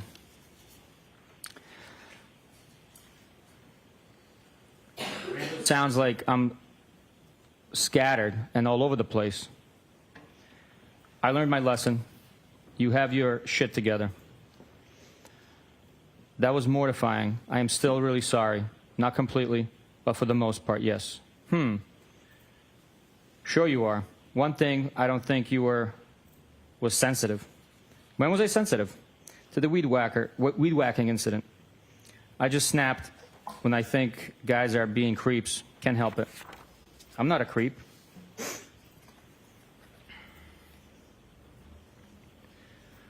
No, you're not a creep. Nope. You're kind of a loner, which I used to be. Not really. I have a ton of buddies, but I only let a handful of friends in that I am tight with. So you think you got me figured out? Circle of trust. Yeah, I said loner, not loser. I assume you know a lot of people? You never really can figure anyone out completely. Your dad died when you were young? He died in March of 2020. I'm so not a loser. You won't figure me out, LOL. No one is a loser. I just didn't mean loner to imply friendless. I'm sorry, that's recent. It wasn't COVID, was it? Cancer. I know you date girls who don't lock the house behind them, and you arrive private and observant. I'm sorry. What kind? Lung, brain, kidney, and pelvis. How do you know all these things? LOL. You're funny. Yikes, wow. That's rough. Jesus. I'm sorry. We chat a lot at the hillside. Don't be sorry, life is hard sometimes. I always figure it out. Who chats? Life is hard, but losing people is the hardest, so I'm sorry. We chat. That all you got, we chat? Sure, you're from Brockton. Spit it out. You and I chatted about the girl who kept forgetting the door lock. Oh. She has been out of play for like 3 months now. Out of rotation? Nah, just out of play. I am solo, no rotation. I am not a hoe. Solo? Solo like no rotation, or woman for that matter. Not locked down, haha. Good for you. That's the best way to be. Yep. Has its benefits for sure. Are you working? Remotely. Oh. Tough life. Live like a queen. I just got a Saturday invite. Did you say yes? Not yet, but did respond. What did you say, Mr. Elusive? No, I just don't want to intrude on your couple's night. Haha, I am shy. We prefer to hang out with non-couples. Bob Gallery is probably coming too, solo. We'll probably do cards or something at some point. Some PT, excuse me. I'm inviting you, haha. John said, quote, Brian is being wishy-washy now, end quote. Haha. Did you tell him to text me? No. You cranky now? Haha, no. Just stop being so anti-couples. Most couples don't even like each other. Name a few. Name a few? I don't know. All of them? They all want to hang out with single people? I need a drink. I had a blueberry beer. I'm jealous. Hey, I'm trying to menu plan for Saturday, Mr. Elusive.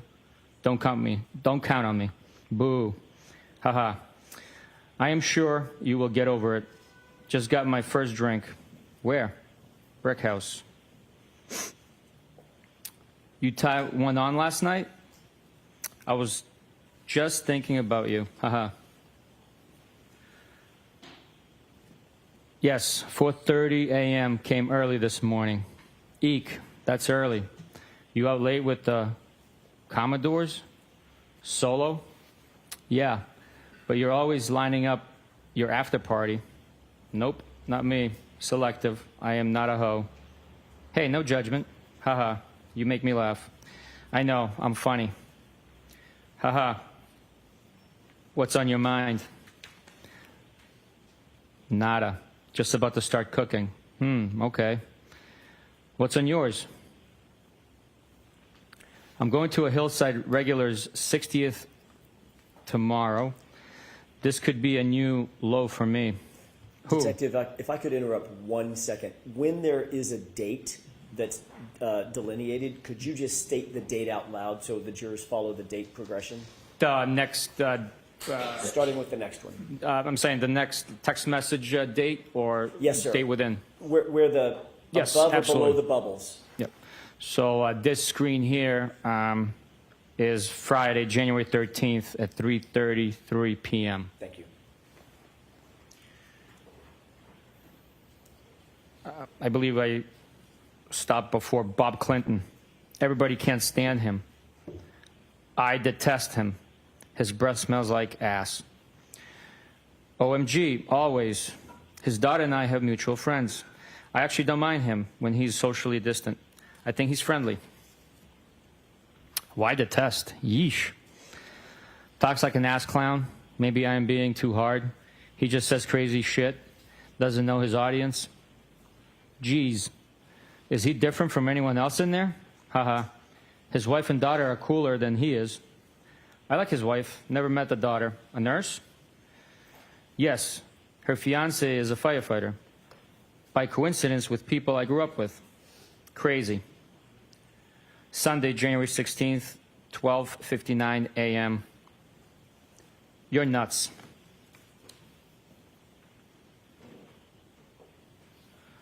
Foul ball. You stink. You suck.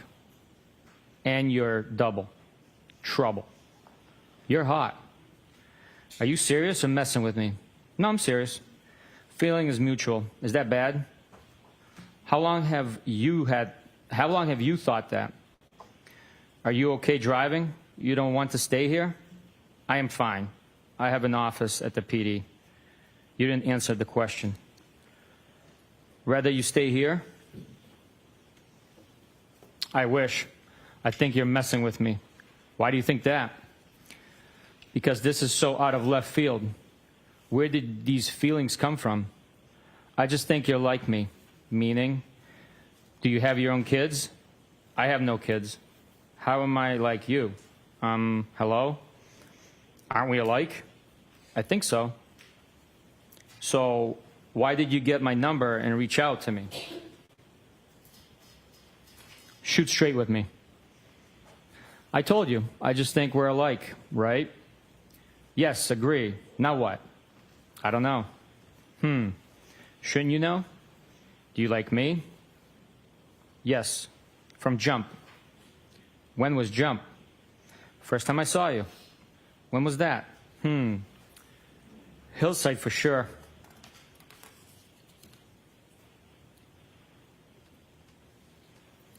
When were you interested? I don't know. You're just my type. You think you can handle me? I thought you were happy. How do you know if I'm happy? I just assumed.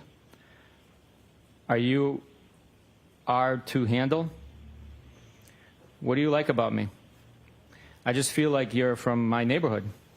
Yeah, ditto. And I think you're hot. You really think that? I have always thought that about you. What? That you're hot, smart, witty. But I didn't think you were interested. Witty? Yeah, meaning quick with a response. Tell me why you got my number and reached out to me. Just thought we were the same, from the same neighborhood. Are you afraid to say what's in your mind? On? No. Didn't I? I am glad I stopped by. I should have come earlier. Do you really live in Mansfield? Yeah, I was basically begging you. You don't have to beg me. Beg. Huh? I will give you whatever you want. How are you texting right now? Ugh, leaving me hanging. No. Kids? Kinda. How am I texting? Is everyone asleep? I'm just wide awake on my phone. Yes, they are. I should have stayed, LOL. So now what?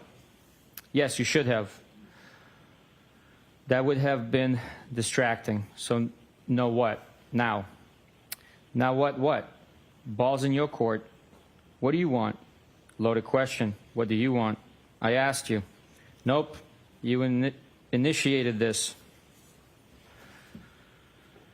Spit it out. Hey, we're single and we don't have kids. We can do whatever we want. Don't you have a boyfriend? Where are you? Canton. Where? My office at the PD. Why are you going to Mansfield? Where is that? Canton PD. I have a house there from before I reconnected with John. Oh, I feel like you're not really saying what's on your mind. Do you like me? Yes, clearly. Come over to my house. When? When works for you? Whoever, whenever. When works for you? I asked you first. I think you're messing with me. I'm glad you came over tonight.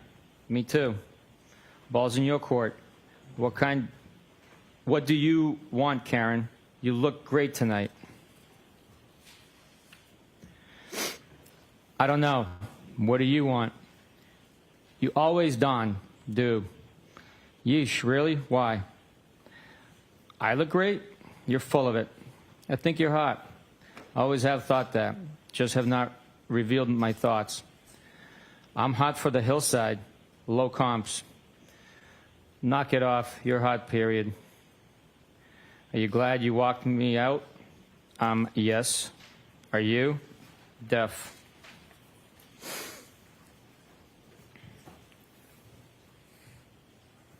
Yes. Are you going home tonight or tomorrow a.m.? We kissed, right? Is this a trick question? I don't know when I'm going home. I am selling my house. What a trick question. Are you moving to Canton? I am following your lead with this. I live here, but I have a property in Enfield. Why my lead? I don't want any responsibility. You started this, right? Why did you get my number and each out of me and each out to me? Still have not told me. Sorry, should I not have? I am fine with it. Just don't know why you can't answer. You're mad at me? OMG. No, not at all. You're being silly. I told you. I just think you're like me, and I am attracted to you. A lot. Feelings mutual. I just never saw this coming. Why? Because I just assumed you were happy with your situation. I was, but things have deteriorated. Why? How so?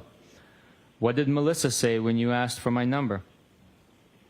It is very, very complicated. He and I dated when we were kids, and then his sister died, and everything got fucked up. He seemed very into you.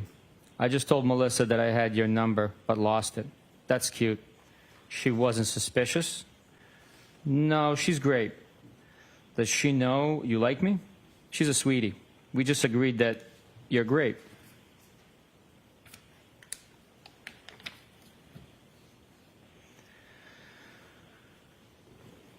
What does that mean?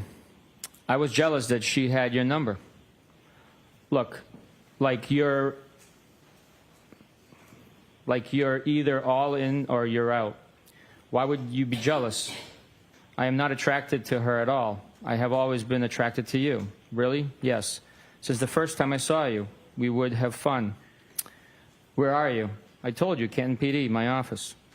So are you selling your place and moving to Meadows? Yeah, but where is that? I have had all my shit here for a couple of years, and my house has been vacant, but I'd like to get closer to the water. Are you breaking up or staying together? I don't know. He hooked up with another girl on vacation. I am very close to his niece. It is a very fucked up situation. When was that? And how did you find out he hooked up? I don't want to complicate your situation. We went away for New Year's, the four of us. I put the kids to bed and found him in the lobby of our hotel, all over one of our friends. Whatever. It doesn't matter. It does matter.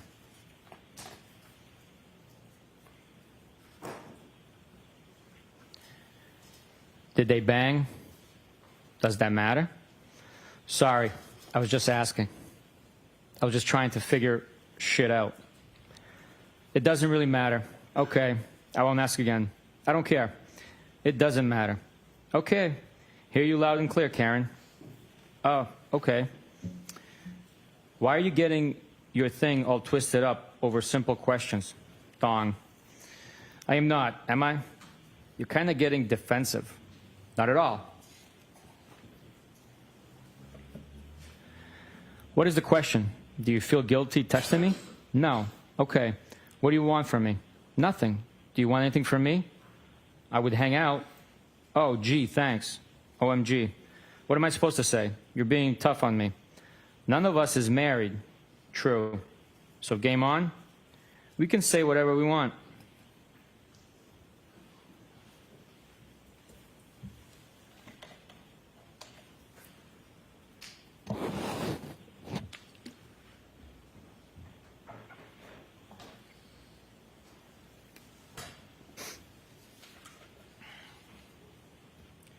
Game on? You send mixed messages. I wish I stayed. Okay, game on then. Kinda. Can you hang? Sure. I hope you toss and turn tonight. I always do. Why? Why'd you say that? I just do. Why? 'Cause you're fresh. No, I'm not. Okay. Do you always get what you want? Be sweet to me, please. I could be so sweet. I've been very sick. I had colon cancer and 10 surgeries in 18 months. I'm a wreck. I had no idea. Are you okay now? I never get what I want, just what I need. I am okay. What do you need? What need to be content?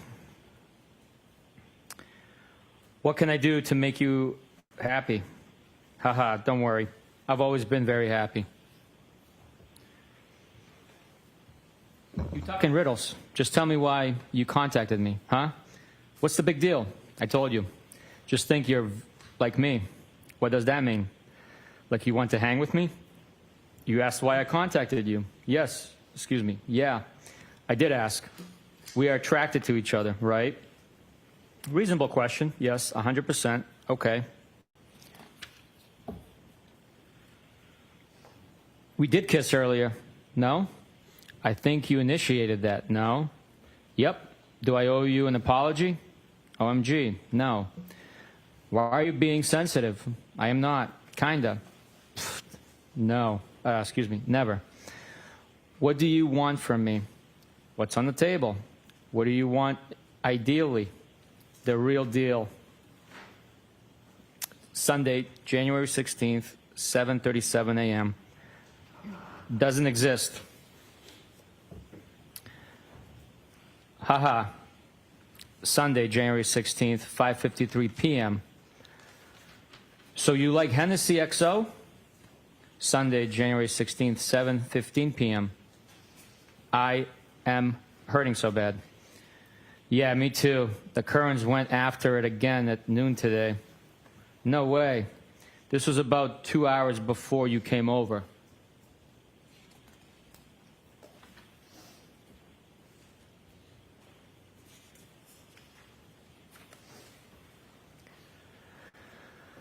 Haha, I am heading for drinks soon. Really? Yeah. Tuesday, January 18th, 5:09 p.m.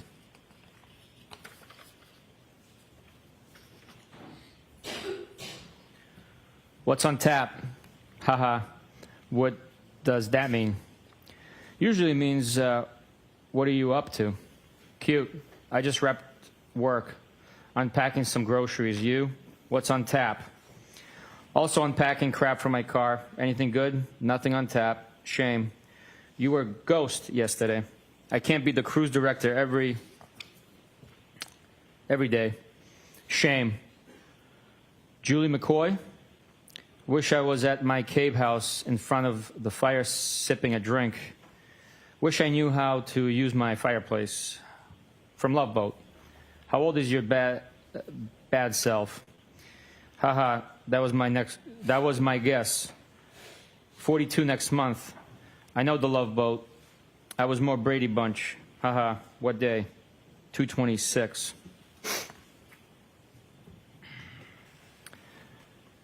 Nice. You're just a tad poke. Pole. Got ya. When is the next party? Pole. Oops. It's all relative. What pole and poke? I'd have a party every weekend if it were up to me. No. 42 equals Tedpole. Oh. I keep reminding myself that aging is a privilege. The better parties are at my house. No kids. Why are they better? Well, first, BC, there's no kids. You were ghost yesterday. Thought I heard the last of you. Phones work both ways. I don't want to disturb you, or you could be otherwise engaged. I don't know your routine. I didn't use the word engaged, did I? Huh? Engaged? As like doing something with someone? Yes, that's what I thought you meant. Are you being fresh today? No. Now that you sobered up. Haha. I felt sober next to everyone else on Saturday. Good point. You're still T trouble. Haha. Why am I?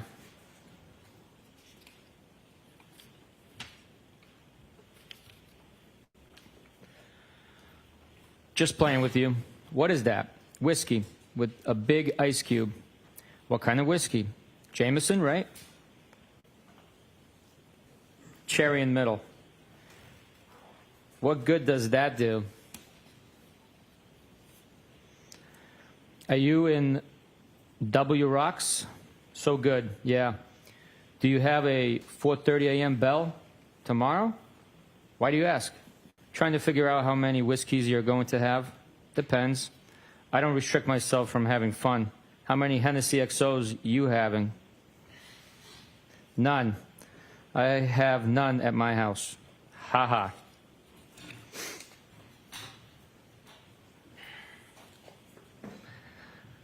I am not really trouble. Want me to pick you up next time I go to the base? Usually cheaper and tax-free. Just a little based on your conduct. The base? Military base. I go through the Henny fast. I shop there a lot. I can as a veteran. My conduct? I'm not married. I'm the only one who does everything right. What kind of veteran? Where is the base? Dude, chillax. Teasing you. Are you serious? Veteran from Iraq. I can go to any base, but usually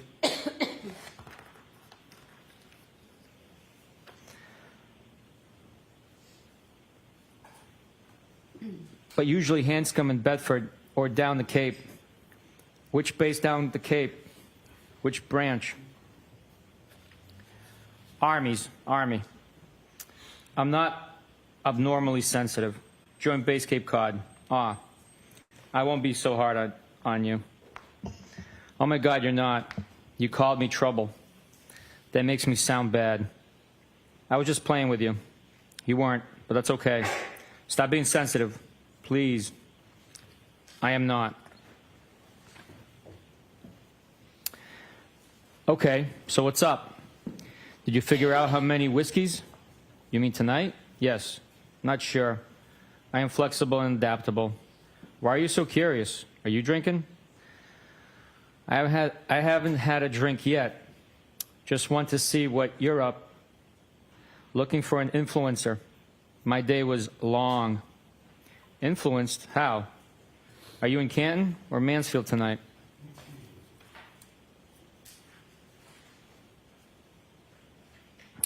Influenced to have a drink, even though it's Tuesday, in Mansfield. How often do you stay there? Is it a nice crib, house, or condo? I stay here once or twice a week. House. I guess it's nice. I like it. How long have you owned it? How many beds? Rooms? 2017 or 18? 5 bedrooms. What? Why so big? I don't know. It's an old colonial. It has a lot of bedrooms. More than you clearly need. Are you moving to Canton? I know, seriously. Some rooms I only go into dust. Not anytime soon. I'm there for most of the time, but sometimes it's a lot. A lot, why? Do you even know what you want or who? Because I went from being solo to trying to give attention to kids who aren't mine. And I never wanted kids. I thought you were in this happy relationship. Everyone is happy at Hillside. Oh, God. You avoid things. It's just a very, very complicated dynamic with the 4 of us. He isn't cut out for what he's doing, and the kids present constant issues. I think he believes he is doing the right thing.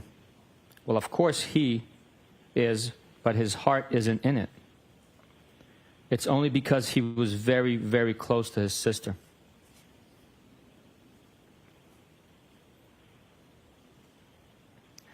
I know how you feel, kinda. I was married, and when I met her, she had a 2.5-year-old. I went from being single to being a dad. It's hard. I am divorced since 2017 and have no kids.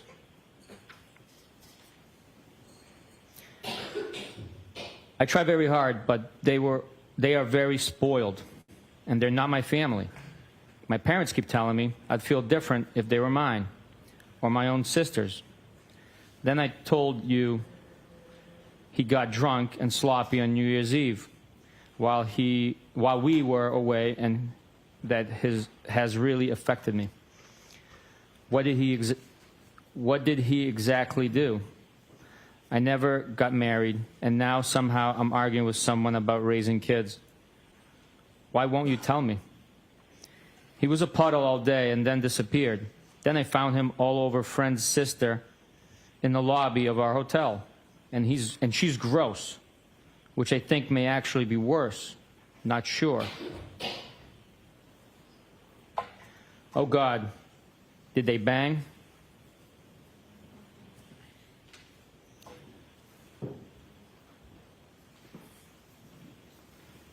So I was the kids celebrating New Year's without him, which shouldn't be my role. No, I doubt it. He was a mess. Was it the first time with her, or do you think there were others? I don't really think there were others. I'm with him all the time. He never seems to want to go anywhere without me.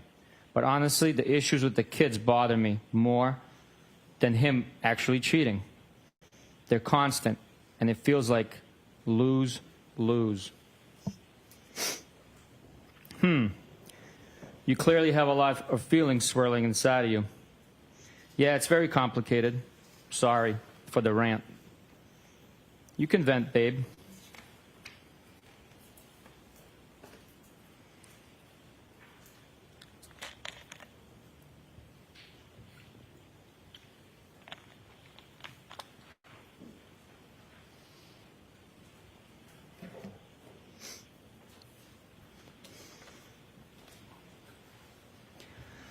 Basically, I just feel like I spread myself too thin, and sometimes it's thankless. You probably felt that way, too. I did at times. It was 1, not 2, thankfully. Want to grab a drink? If you gave me some notice, I could have. You said you were adaptable. I am, but I have my work truck with me and not my personal. Do you get angry when you don't get your way? That sounds like an excuse. I rarely get my way. I don't make excuses. I don't make excuses. If I don't want to deal with someone, I tell them. Then I am a ghost. Why do you even want to hang with me? Don't we already hang out? I don't make excuses. Work truck, personal truck. What does that doesn't sound like a massive problem. I end up drinking with you at least once a week, I'd say. I can't use my work truck for transportation to go drink. You think so? What makes you so sure? Probably would be fun. I think I see you about once a week at a bar, no? Not lately, but yes. Okay. So you asked why I want to hang out. I'm just saying that I already hang out with you. Yeah, but we have never one-on-one. Does going to a friend's house qualify as transportation to drink? Yeah, because I can't just have one. Can't drive that banged up. Have none then. There's 5 bedrooms here. Does mine have a lock on the door? Haha, LOL. I don't even know. I think so. You probably have a spare key. I don't know if I ever shut and locked a door here. Funny. Trust me, I am tempted. Grab the Hennessy. Thanks, doll. Funny. I am confused. You don't feel guilty in inviting me over? Should I? I don't know. Who knows what you feel? Only know what you said when you were drinking Hennessy. Haha. Geez, I just explained everything, I thought. Wow. You get angry easy. What are you talking about? I'm not angry, at the least. Okay, good.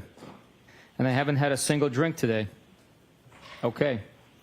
I don't really think I should feel guilty. Why is that? Why should I not? Dude, I am just asking.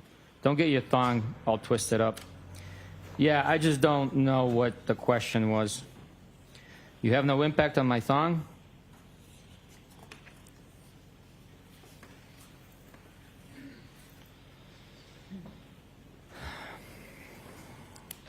I think I try my best to do the right by people, and sometimes people suck. And I'm not married, nor do I have kids. I agree. But you kind of have a live-in boyfriend. You act like you act like I ask dumb questions.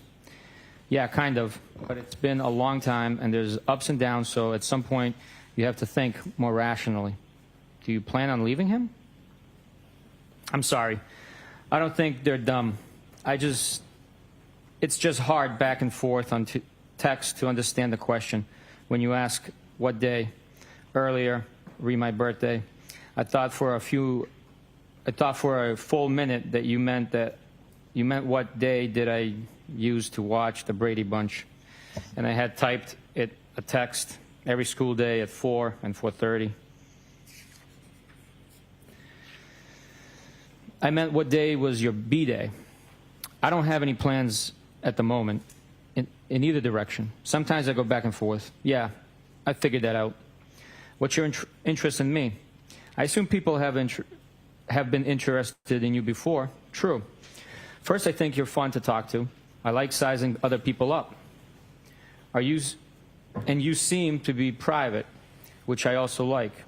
And probably pretty independent, too. So like. I am a ton of fun. I am super private and do not talk out of school. I am safe. Does that make sense? I am all of that and more. Safe? Like I am private. Don't talk out of school with what I do or who I hang with. Do I aggravate you? Haha, no. According to John, you may occasionally talk out of school. He said that about me? But that's none of my business. With respect to what exactly? None of my biz. So then why invite me to your house party? Now I am aggravated. Tonight's house party or last week? OMG, why? Last week. Like, why would he talk shut about me? Because we all like you. Everyone does. Geesh. You just said he talked shit about me. He wasn't talking shit at all. He always says how much he likes you. Just mentioned Brian does all right for himself. He has not said one negative thing about you ever. I just didn't think you were that private, that's all. I am about a lot of things. Don't be so sensitive. I am good. Oh, geez. Are your panties in a twist now? Stop.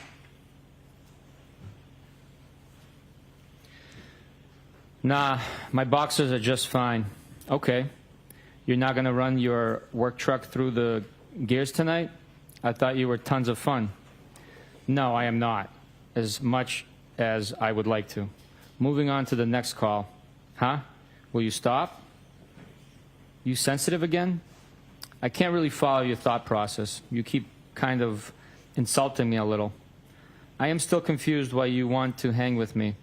It's also out of left field. No, I am not. Are you single?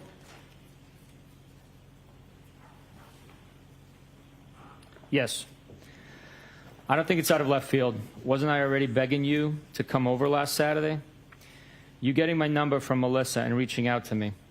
And then on vacay and probably a few other occasions. You didn't really beg. I asked at least twice. How do people usually reach out to each other? Why would I have thought you had any interest in me? Usually do it when they do live with someone. Do not. Maybe, maybe not. So you have sent me signs before? Did I miss them?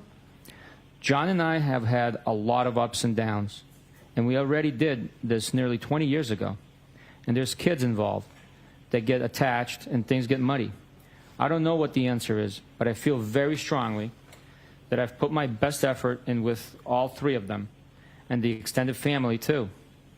At some point, it gets frustrating, and my actual feelings take precedence. I get it. I am not denying that or that it gets tough. Do you remember anything you said to me the other night? I'm just trying to explain where I'm coming from. Yes. I get it. I deleted it because I didn't want to do my own text walk of shame. But I'm pretty sure I remember everything. Okay. So don't you think it would complicate and confuse your situation if we hang out? Fair question. Probably. Do you only do things with that simplify your life? Nope. I complicate my life on the regular. Yeah, so does everyone else. Just so you know, I thought you were extremely hot off the rip. Amazing personality. I could go on and on, but I do not. Want to pump your shut up too much. Thanks for saying that, but low comps at Hillside. You know how to ruin something nice. I frequent other places. John has showed me about 5 times the Ring video of me walking you out on Saturday, and my voice and my accent are killing me softly. What? Yeah, he has cameras everywhere. You cops. Jesus. He like, Christ, are you guys hooking up? OMG, great.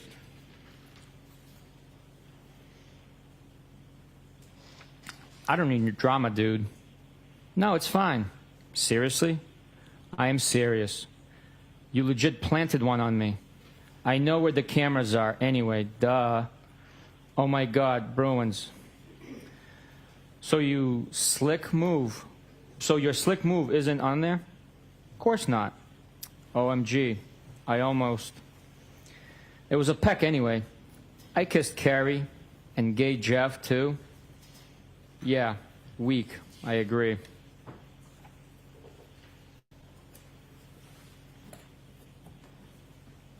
LOL, funny. So now he is jealous of me? No, I told you he likes you a lot, which makes this worse. You said or did something at the bar last week, and he goes, I like Brian more and more. I think he is a good dude, too. Yeah, he is. Funny. What's your end game? What do you want from me? You will just confuse the shot out of yourself. Shit. Because I am a lot of fun. So am I. I'm sure I'm more fun than you. How so? Details. I don't know. I hate people on the whole, but I've been told by many people that I'm a lot of fun. I don't do anything half-ass. Nothing.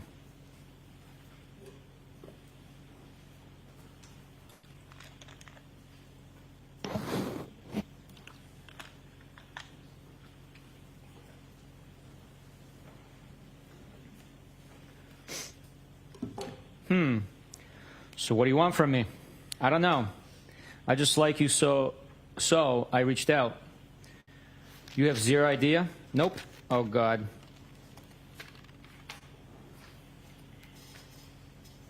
What now? Why, oh, God? Because I need some direction. Well, I'm not an FG oracle, sorry. That's actually funny. Do you eventually get what you want? I told you, rarely. So you're a quitter, a realist. So you reached out to me? A ballsy move. Now what? The things I worked the hardest for have meant the most. Does Melissa know you dig me? Ballsy? Not really. I already know you. True. But you have a man. I figured if you text with Melissa, you'd definitely text with me. She isn't trying to hang with me. Of course she is.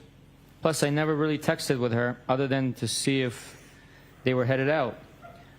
I asked you over. Is what? You made excuses. That's fine. But I'm not asking again. She doesn't like me like that. I'm sure she does. What makes you so sure? BC, she said, I'd love to set Brian up with my sister. She deserves such a good guy like him. That doesn't mean she wants to.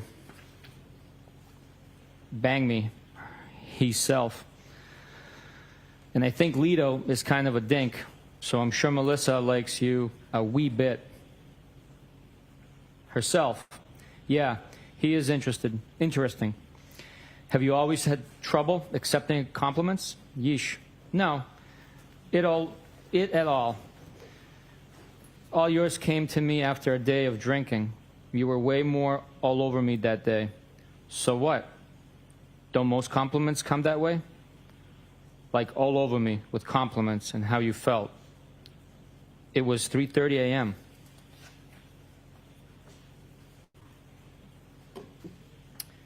It was fun. I've complimented you today, too, and kicked my nuts in.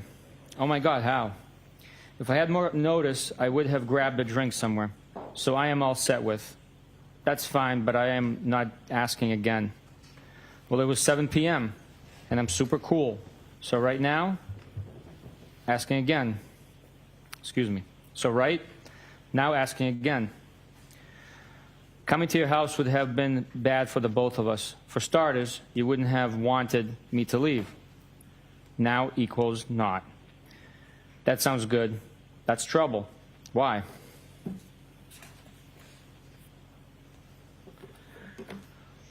Because you would have made me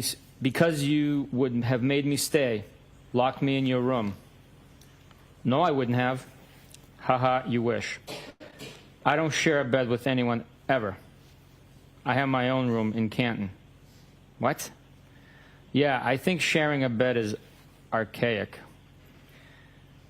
Is that the one you wanted me, TK, stay in? You sit like to be spooned? You don't? Not for more than a minute or two. Weird. You would rather sleep alone? I've got to make my sleep count. So doesn't everyone? Honestly, I am the world's lightest sleeper. I can hear an ant crawling across the floor, and I wake up almost hourly, which isn't fair to whoever I'm sleeping with. Okay, bet Melissa isn't like that. Haha. Lori wouldn't like that. I know for a fact Melissa isn't like that. She told me she can't even fall asleep unless they're spooning. Lito rolled his eyes and pointed a gun at his head. You've probably got to go to work on your truck. Talk soon. Whatever.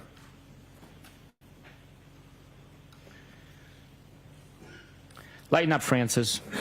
Let me know when you figured you're shut out. That's a tailor-made joke for an Army vet. No one else has it figured out. Why do I? Combat vet. I didn't say non-combat. I told Sat, I think you're hot, and since told you how cool I think you are. Maybe you're actually a jerk. What do you want me to say / do? I'm pretty sure you're seeing people too. I am not a jerk. Don't change the narrative to suit yourself. Own your words.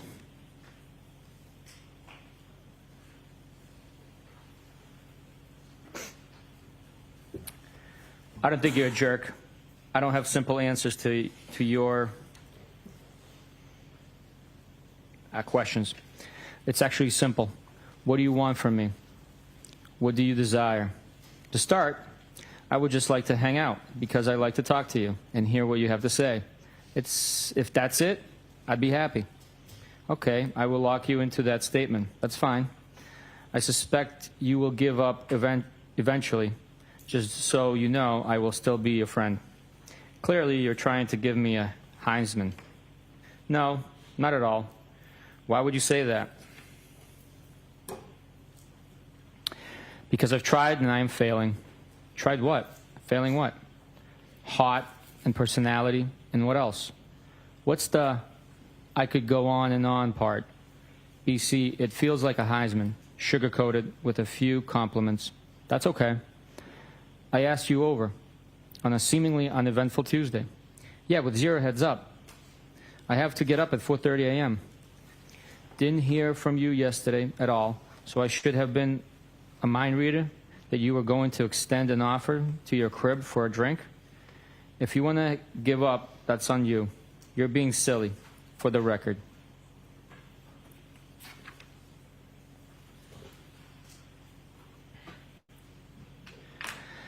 No, I'm busting your chops. It's okay. No, you're sensitive. Nice try.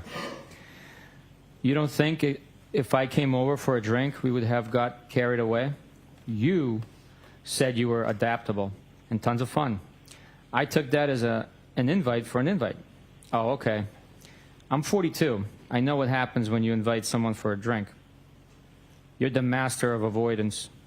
So you think I would just give it to you? Give yo to you? Give it up. I've been a lot in my life. I have a little bit of a carpe diem mindset. Been through.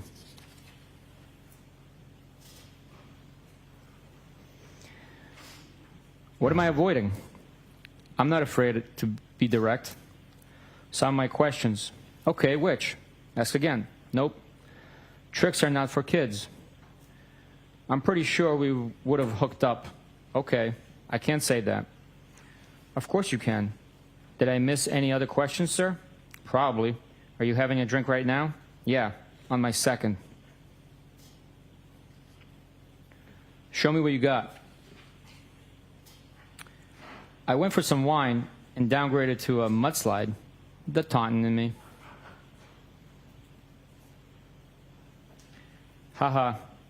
I had to make another one because you got me all worked up. I could have made it for you, weirdo.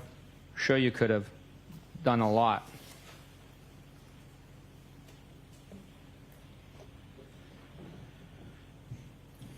And you got yourself worked up, buddy? Yep, I am. What a crime? Excuse me. That a crime? Are you annoyed? Kinda. Why?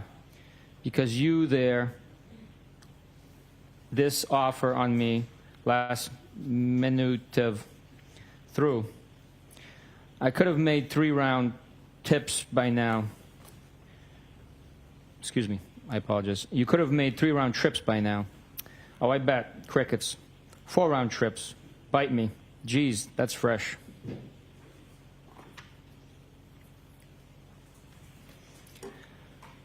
So you only say like one nice thing per day? Tough. You're impossible. Let me know when you figured this out. You're impossible. I've been pretty straightforward. You're wishy-washy. What do you want from me? Doesn't matter. Okay then. Wednesday, January 19th, 10:08 a.m. Sup? Sup? You tell me, playa. Just working remotely. Sweet. From Mansfield? Yep, you? I am in Canton at the moment. I want to drink. Haha. Is that bad? Really? I think day drinking once a week is okay. Go celebrate the 20th anniversary of the Tuck Rule.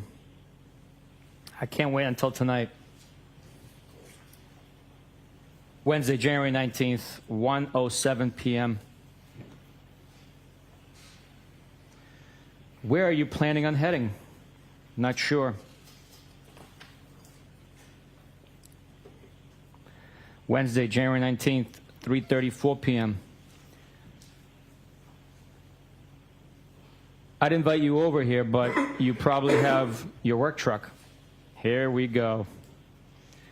I assume that's a pass. No problem. What's wrong with you? Excuse me? I didn't answer fast enough? Huh? Where'd you get that from? You're tough to make plans with. I'm headed out shortly. I tried. Where to? I'm meeting my friend in town till about 7, and then likely make my way back. Okay.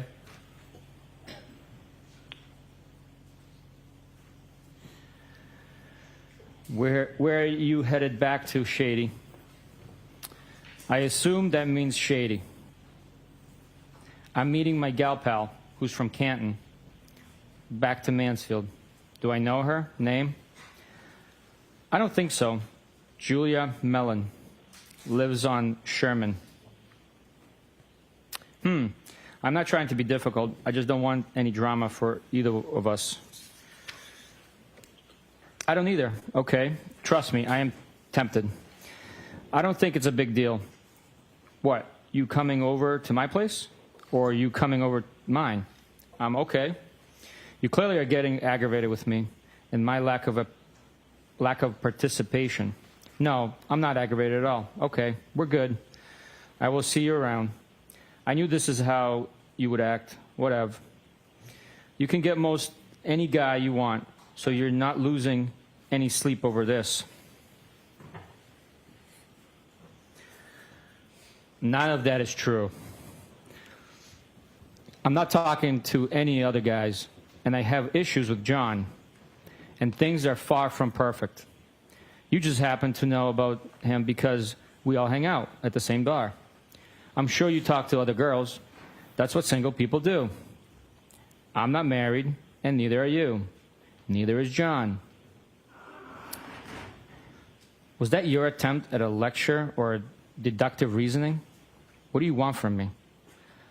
That's just how I feel. Excuse me. That's just how I think/feel. You don't need to approve. I've already answered that last question a couple of times, I think. I'm not judging you. Never have. Never will. You shouldn't. I don't know what your private life is about, nor is it my business.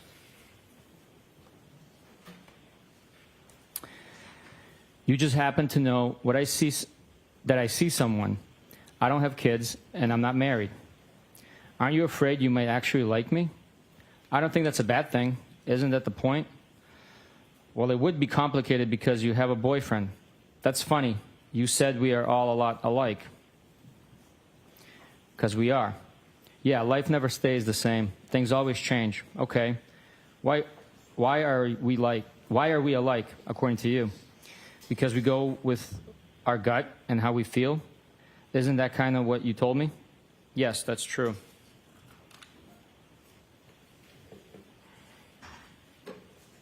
Have a good night.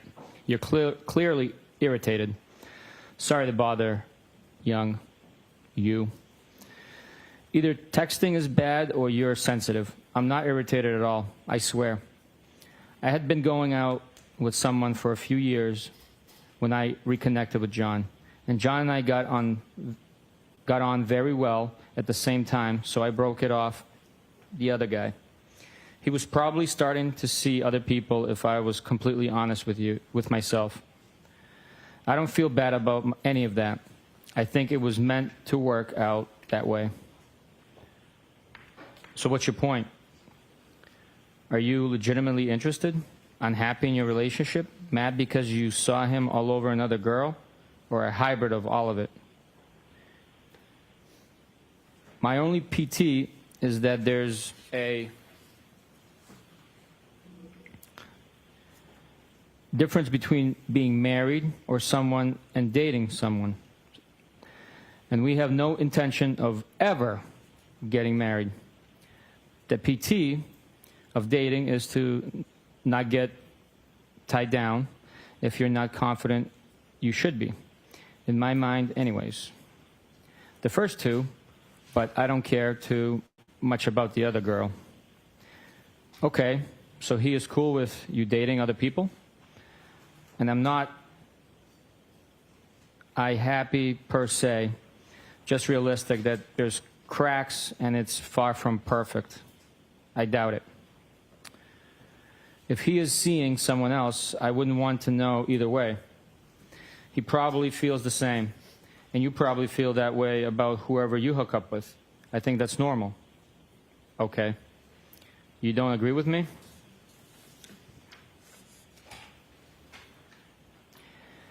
You make some valid points. No shit, Sherlock. Come on, I'm funny. Sit on that and spin. See? Now you have to go below the belt. Love it there. Do you wear belts? Only once in a while. Okay. When I go into the office. Okay. Rando. Haha.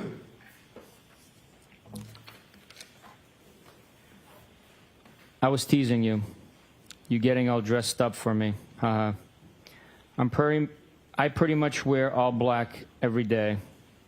Love it. Where you going in town? Newbury. She works there. Doing? She works for my friend who's a plastic surgeon. That's how I know her. Coincidence? She lives around the corner. So funny. Around the corner from your second home? Haha.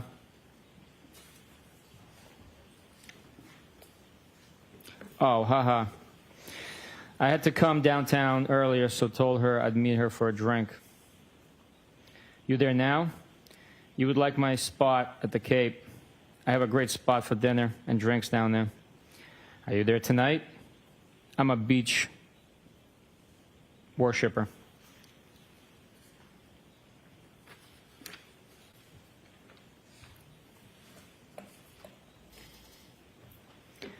Where's that? I'm in West Roxbury, a spot in West Rocks, Dedham line. I have a pass to drive my Jeep on the beach. Lots of fun to be had. I heard. I used to rent with my friends on the beach for 7 straight years. I miss it. I've been thinking about moving to Tiverton. I can give you all the beach life you can handle. Stopping for a drink later? By where? My spot in West Rocks. Probably not for a bit. Okay.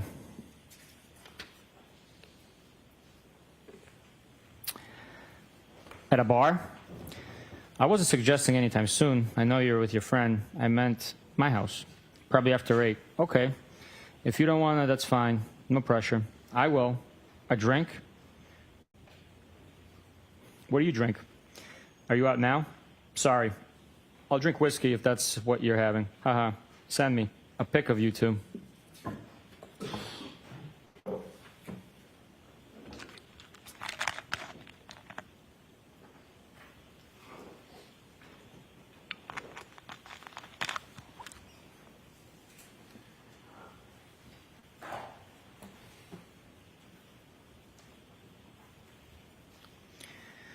Haha, I figured.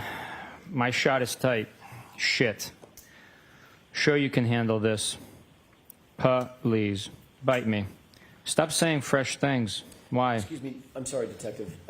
There may have been a page that is missing in that document, or it's not comporting with the, Oh, you're right. I did accidentally turn the page. no problem. I apologize. I think starting at, I usually drink whatever the person with me is having. Yep. I usually drink whatever the person with me is having. Oh, okay. I don't take selfies either. I don't really even know how. Whatever. I wanted to see your smile. Ugh, I hate having my photo taken. Weak. Sorry, I am a very particular person. What's that mean? Okay, never mind. Go enjoy your friend. Go clean your house, will ya? My shit is spotless.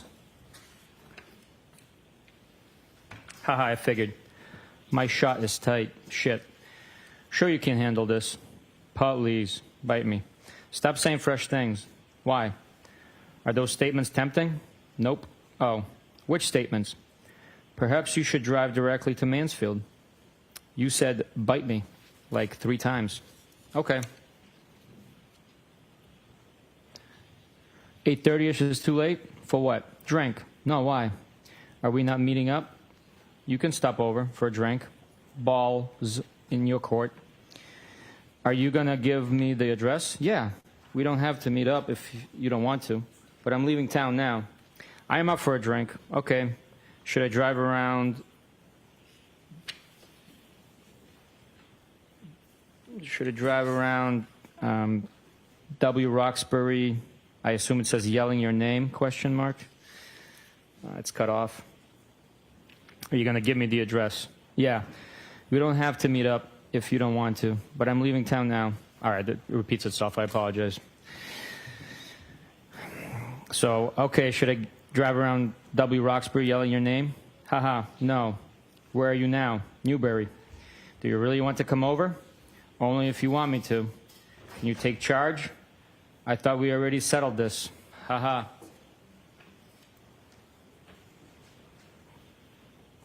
Okay, well, I am in my car and now getting on the highway. This feels like I am forcing you.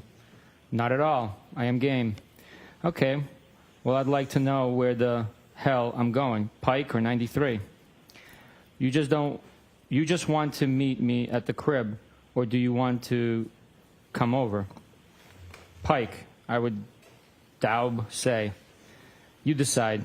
I don't know either. Whatever you want.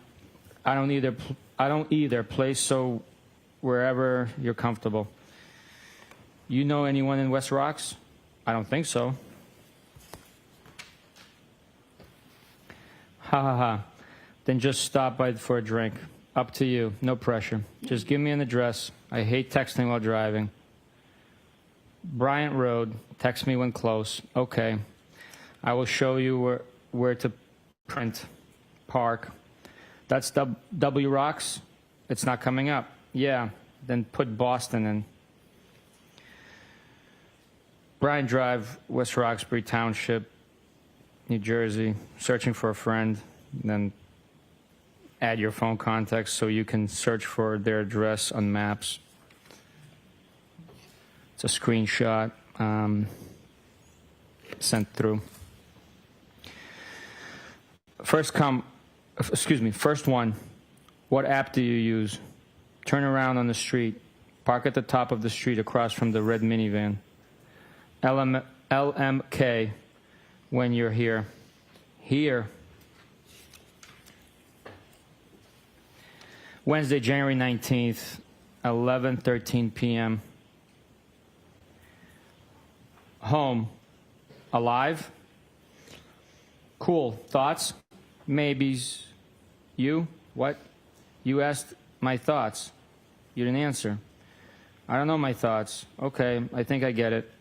You have any? Thursday, January 20th, 12:27 p.m. Hi. How was your day? Good. Yours? I'm exhausted. Yeah, that makes 2 of us. But I want a drink. Really? I'll give you Hardy's digits. Who? Hardy from 98.5, midday show. He hangs out at the Currents sometime. He's a spokesperson for Recovery Center of America. Haha, I don't have a problem. Kidding. I know.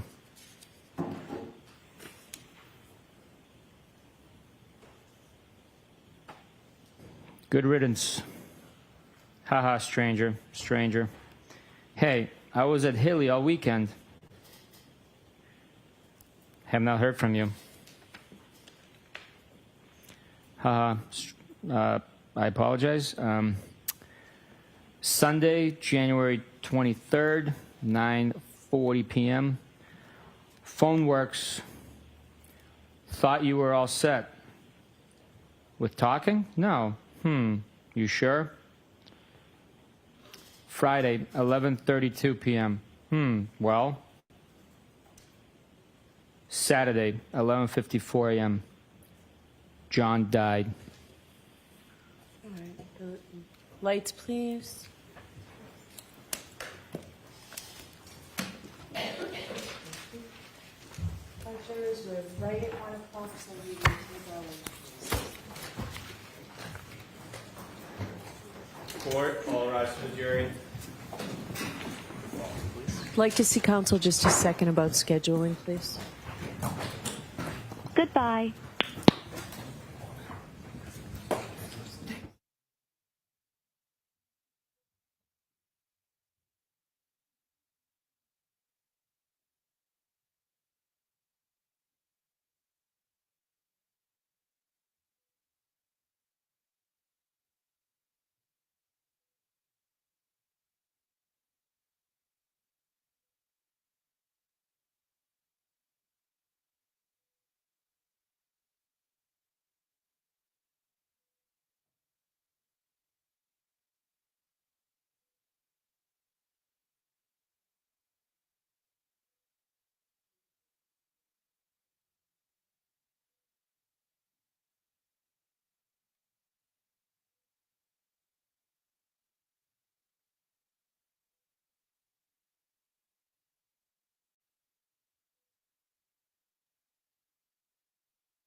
Why don't you come in? All rise.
when you say revenge, you don't mean physical revenge. Well, emotional revenge. She's trying to hook up with Higgins and then hurt John by cheating on him. And in fact, you did note that John O'Keefe was not privy to these text messages, right? Objection. I'll allow that. Do you know that? I do not, Your Honor, no. He's not on these texts, is he? I don't know if their accounts are synced at this point. I don't know if he's seen them. I don't know. He's not, his phone, you know what his phone number is. You guys got his phone, correct? We do have his device, yes. Do you have any evidence that his account was somehow, how do you know if that means synced with what Karen Reed's account? Not from his device, no, but he could have seen the text message. Okay, so there's no evidence that he was synced. His account was synced with anything, correct?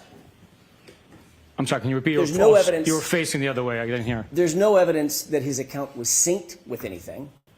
Not his device that we have now. And you don't have, as you sit here, you don't have any evidence whatsoever that he saw any of these text messages, correct? We don't have that, but I do not know. Okay. So as you sit here, my question is very simple. Do you have evidence, affirmative evidence, that John O'Keefe ever saw these text messages? I do not have evidence that he saw them, Okay. no. So would you agree that the text messages show a romantic interest, for whatever motivation, a romantic interest from Brian Higgins toward Ms. Reed? You have to ask that differently. In your mind, as you read the text messages, did you determine in your head that there was a romantic interest by Brian Higgins toward Karen Reed? In my mind, I saw the text messages for what they were, initiated by Karen Reed, and began a text message conversation with Brian Higgins. And Brian Higgins was responsive to those text messages, correct? They did communicate back and forth. He was responsive to the overtures that Ms. Reed made toward him, correct? Overtures? Suggestions. Let's get together for a drink, come over to my house, I'll come over to your house, things of that nature. Those went back and forth between the two, correct? Yes, they were back and forth. Yes. And did you determine that there was an interest by Brian Higgins in Karen Reed? I read that he repeatedly asked her what's her plan, what's her goal, what's her interest, what's her intent.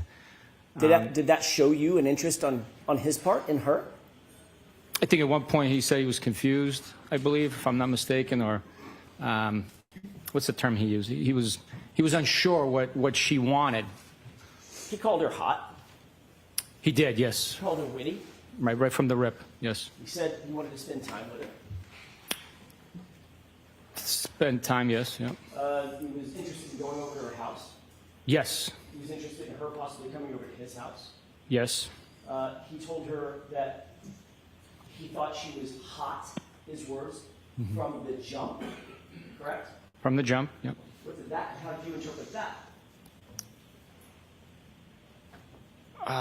From the jump, I would interpret it as right from the beginning, maybe the first time they saw each other, laid eyes on each other. I mean, As a matter of fact, he basically said that, didn't he, in the text message? From the first time I saw you, I thought you were hot. yes.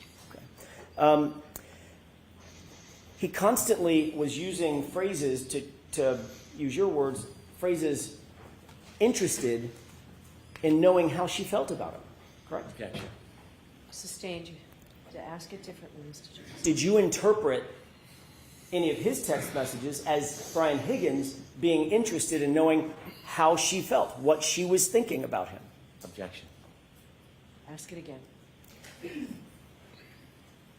When you first saw these text messages and you reviewed them, did you interpret those text messages in your mind? That's what I'm interested in your mind, as Brian Higgins being interested in knowing how Reed felt about him? I believe his statement indicates that he was interested in seeing what her interest was, what her intention were, and questioning the fact that she's dating live-in boyfriend with his buddy.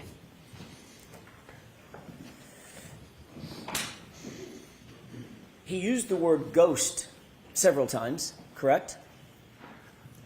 I do recall reading the word ghost. How did you interpret that word? Objection. I'll allow it. I interpreted ghost in the common slang terminology as to abandon conversation, stop communicating. He indicated that 2 different times in the text string, correct?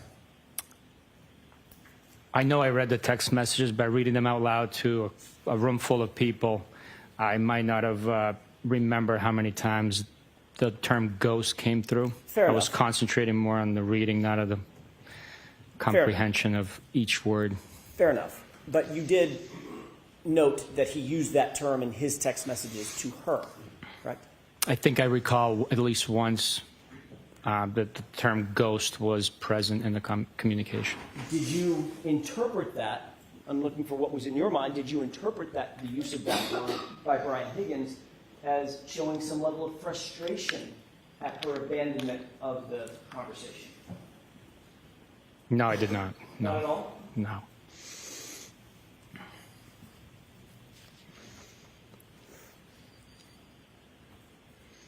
Have you ever heard the phrase, "you ghosted me"?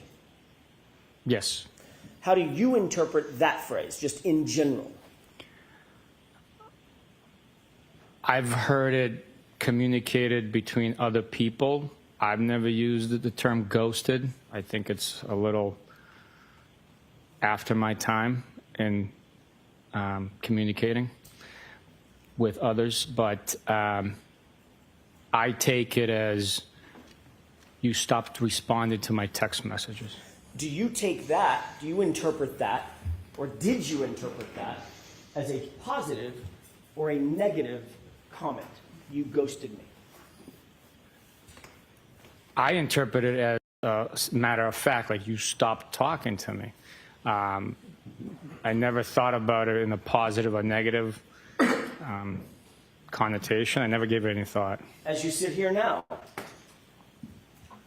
if you do give it thought, would you put a positive or a negative connotation on the phrase, "you ghosted me"? Objection. Sustained. You're aware that, based on the text messages that we just saw, there was a series of text messages that went back and forth starting in mid-January and basically ending around January 23rd, correct? This chain of text messages began in January 12th and ended January 29th.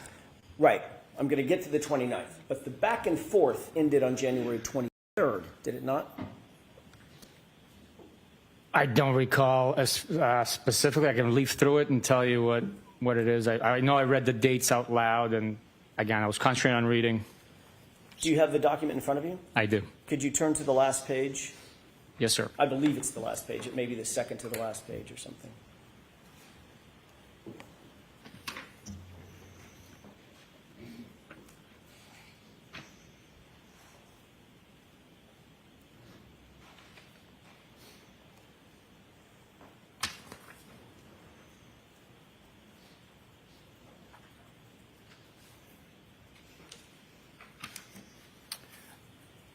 Do you see an entry on January 23rd, 2022, a text message from Brian Higgins, "Thought you were all set"? Yes. And Ms. Reed responded with "talking?" Question mark. No. Period. Correct? That is her response. Mr. Higgins then responds, with 4 M's behind the H. Correct? That's correct. And then he responds again. By the way, did Ms. Reed respond to the No, she did not. And then he follows up with, "You sure?" with no punctuation. Correct? That's correct. Did Ms. Reed respond to "you're sure"? She did not. The next text is on January 29th, at 11:32 p.m., correct? I'm sorry, January 28th at 11:32 p.m. Is that right? Yes, it is. Is that from Ms. Reed or from Mr. Higgins? At 11:32 p.m. on Friday, January 28th, it is from Mr. Higgins. That's all I ask. And now, can you tell the jurors what that text is? And then the next text immediately after it. Well, So between January 23rd and January 28th, would you describe Ms. Reed's side of the conversation as having ghosted Mr. Higgins? no, she initiates the conversation. You had me read the second text message in the chain. Between January 23rd, when that last text message was sent by Brian Higgins, until January 28th at 11:32, would you describe that as Ms. Reed having ghosted Mr. Higgins for those 5 days? Strictly looking at the text message communications and not knowing whether they... Correct. I'm not asking you to speculate. I know there's other stuff you want to say. I'm asking you just to read just to answer the question I've asked. Based on the text that in front of you, it starts with Buchanan, does it appear that Ms. Reed ghosted, as you define the term, Mr. Higgins, from January 23rd until January 28th? One could read into that in that manner, yeah. And then on January 28th, Sergeant Buchanan, when Brian Higgins sends, well, did Ms. Reed respond? No, she did not. They were together at the same location. Did she respond to the text? On that day? Correct. Not on a text message, no. You said they were together. That means that Brian Higgins was together in the same room with Ms. Reed when he sent his text, correct? Yes. And she ignored it, didn't she? Sustained.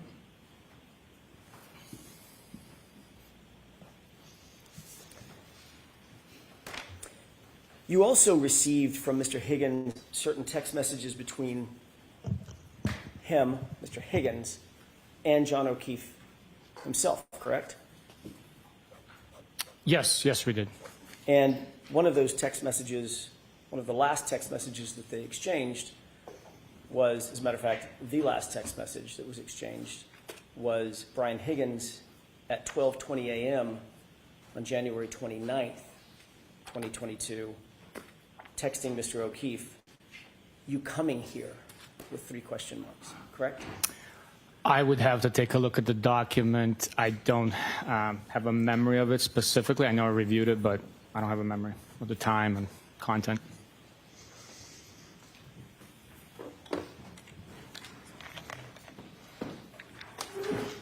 May I approach, Your Honor?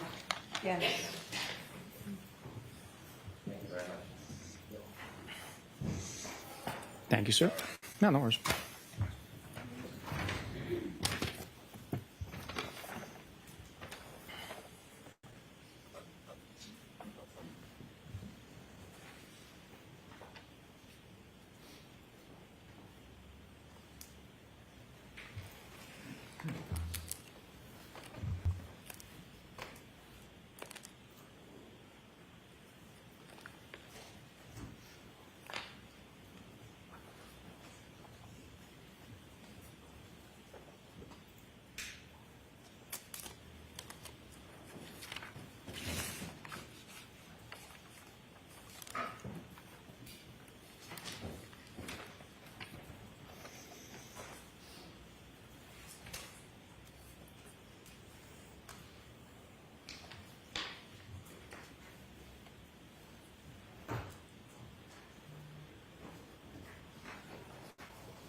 Based on this extraction, I cannot definitively say that this text message was sent on January 29th because of the file source time and and the JPEG being so small. I can't testify to that, sir. May I approach? Yes.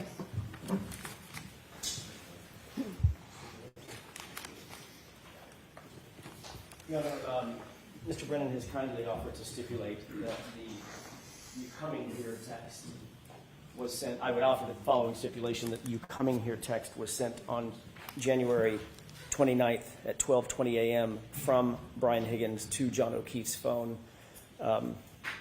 Quote, "you coming here," 3 question marks following it. What was the time? I'm good. 12:20 a.m.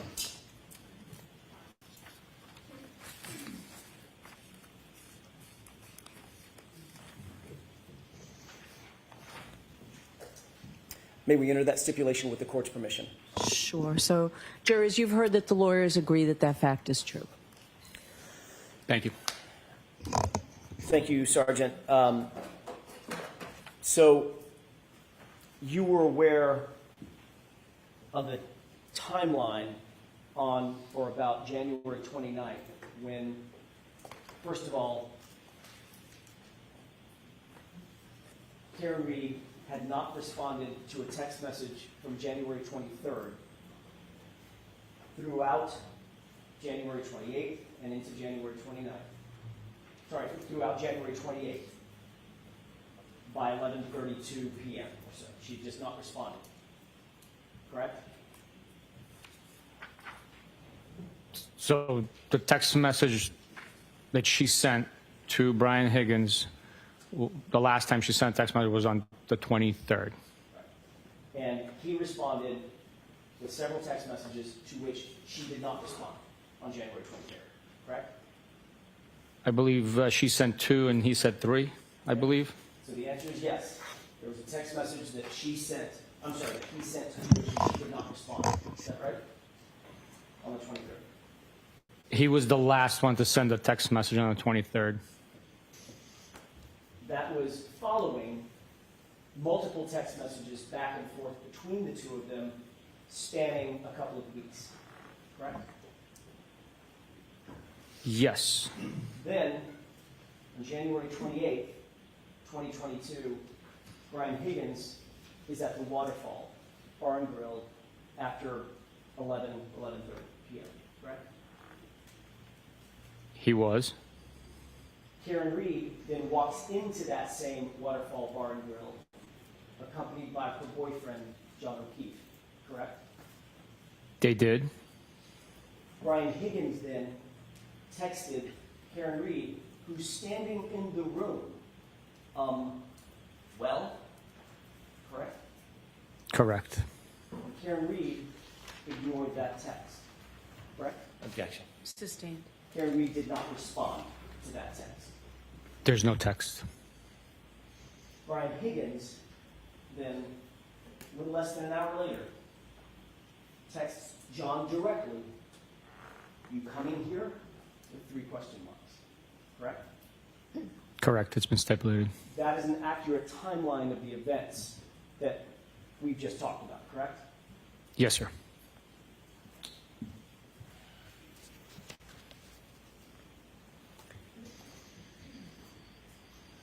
You're also aware of a call. Your investigation revealed a call between Brian Higgins and Brian Albert at 2:22 a.m. on the 29th, correct? Objection. Sustained.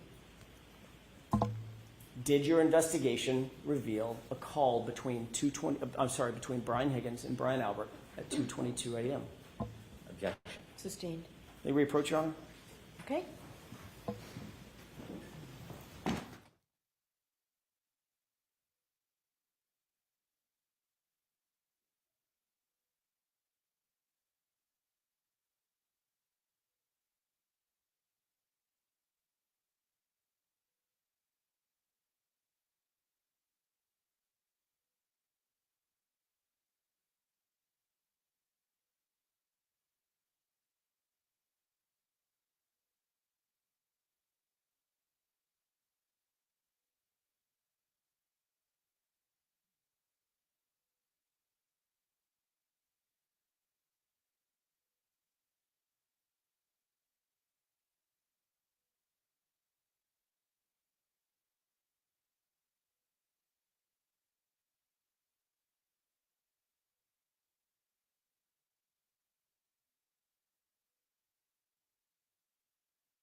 think I forgot where I left off. May I, Your Honor? Thank you. Sergeant, at some point during the course of your investigation, did you learn that the Albert family had gotten rid of the dog named Chloe? We learned that they no longer cared for the dog. I don't know if get rid of is accurate. Well, they don't have it anymore, right? Yes. Okay, so what would you call it? Giving it up for adoption, I guess? I don't know. I'm not a pet owner. Or what if they didn't give it up for adoption? I'm sorry? What if they didn't give it up for adoption? Rehomed, I guess? Okay. So it's no longer with them, right? Correct. They no longer own the dog. Okay, so they got rid of it. It's like you get rid of a car. Own the dog. Okay, so they got rid of it. It's like you get rid of a car, right? Right? You can get rid of a car, yeah. Okay. And you can get rid of a dog. That's all I'm asking. Yes, you can get rid of a dog, yes. Okay. At some point during the course of your investigation, did you find out that the Albert family got rid of Chloe? We learned that they no longer owned Chloe, yes. Okay. When did you learn that?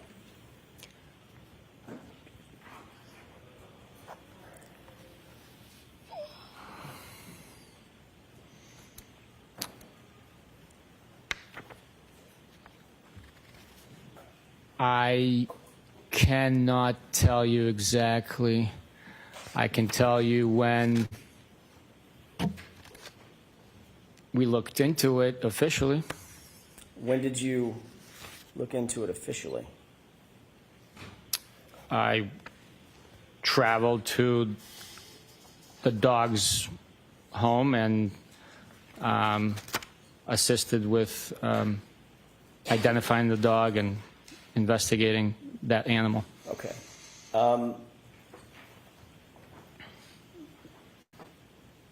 What documentation did you use to identify that animal? It was veterinary records. I want to stop you there. Veterinary records from whom? From the Albert family? When they, I did not get any veterinary records from the Albert family. the veterinary records that you did get were veterinary records that had been utilized with the Albert name? Where were these veterinary records? The veterinary records were with the vet that's caring for the dog and also owns the dog now. Okay. And those records also had been dated prior to when the dog was owned by the Alberts. Okay. So, other than some veterinary records that, and by the way, the dog's not even named Chloe, correct? The new owners renamed the dog, yes. Cora? That's correct. Yes. And the new owners did not get that dog from Brian and Nicole Albert, did they? No, they did not. They got it from a separate person. Is that right? That is correct. Separate person named Riley? That's her last name, yes. And did this person Riley have any records showing purchase of Chloe or adoption of Chloe from the Alberts? No.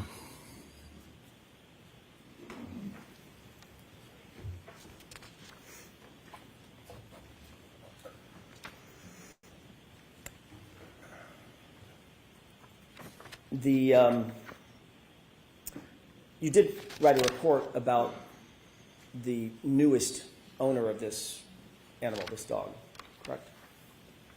I documented my trip to the location and the steps I took and services I provided in the investigation. And in that report, you omitted the name of the new owner? I'm not sure. Did you omit the location of where you actually came in contact with this animal? You're going to have to show me my report. I don't remember.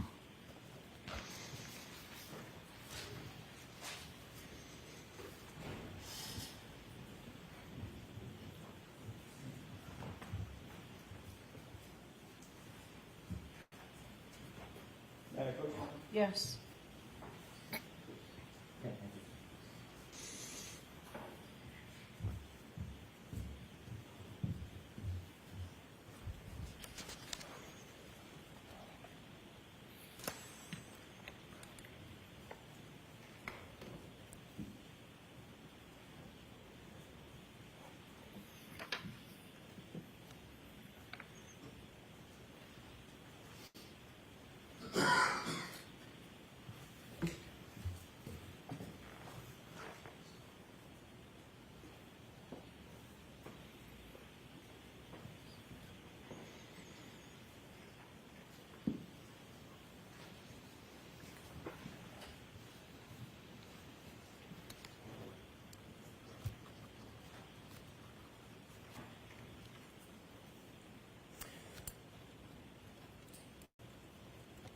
Okay, I apologize about that. No problem. I'm the one slowing us down just a little bit.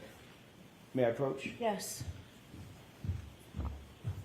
Did this, reviewing your report, refresh your recollection as to whether or not the new owner's identifying information is in this report?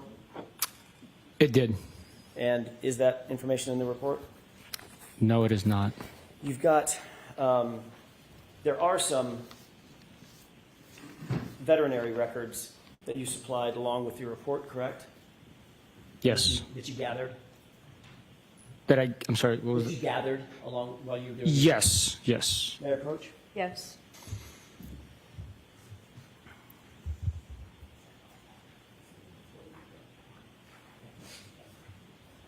Thank you. If you'll take a look at those 4 documents.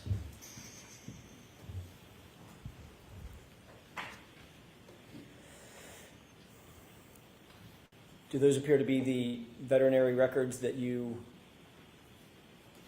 gathered related to this animal?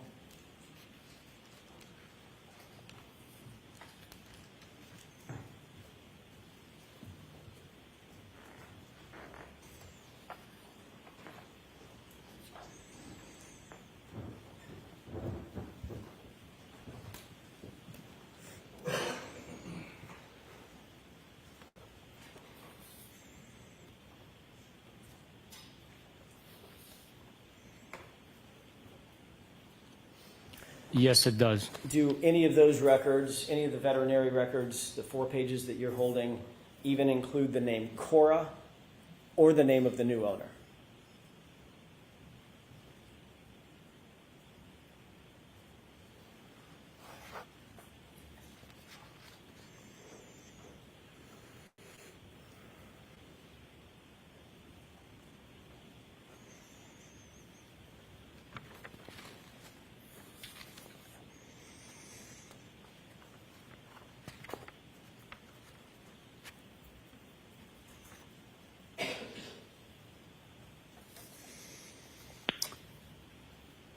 I browsed through it, and no, it does not appear that Cora or the new owner are included in any of these 4 pages.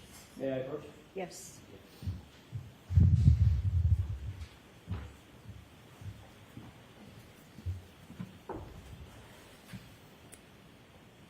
You don't have any transfer records for Chloe, correct? All the records that are provided by the owner. I'm going to go through a series of questions, Sergeant. If you can answer it yes or no, that might make it go a little faster. You don't have any transfer records, correct? I wouldn't know what it looks like. That's why it's even quicker me telling you that that's all the records that I have. Okay. I want an answer to my question. You Okay. don't have any transfer records. I don't know what a transfer record would look like, so the I answer can't. is no. I don't know. Okay. You don't have any rehoming records. I don't know. You don't have any purchase records. I don't know. The only records you do have are those 4 pages of veterinary records that don't have the name Cora and don't have the new owner's name. Correct? That's correct. You would agree, shifting gears for a second, that timely report writing obviously is an important aspect of any investigation, correct? It is important, but we can only write reports as feasibly and possibly we're capable of doing. Sometimes investigations are rapid. So you can't write a report. You take notes, and it's some time goes by before you actually document the information on an official report. The information's there. It's gathered. It's maintained by the investigator. It's shared. It's acted on at times. But the official reports might take some time to write. So obviously, if you're, like you said, things are fast moving in an investigation. It might be that you interview a witness on a Tuesday. You're super busy on Tuesday, Wednesday, Thursday. It might be Friday before you can even sit down and draft a report about that interview that you did on Tuesday, correct? Different circumstances dictate differently. That would be completely normal. Yes, it is. But most of the time, it's best practices, and you're taught, and you teach your subordinates, that it's best practices to reduce to writing and memorialize a report as close in time to the event in question that's being memorialized as you can, right? Obviously, perfect world. In the perfect world, we'd write it as it's happening.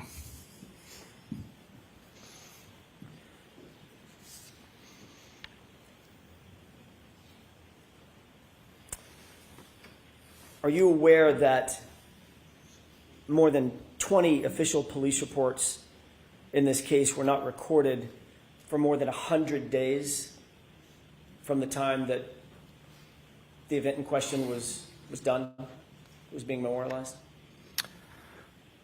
I did not know the exact date and delay.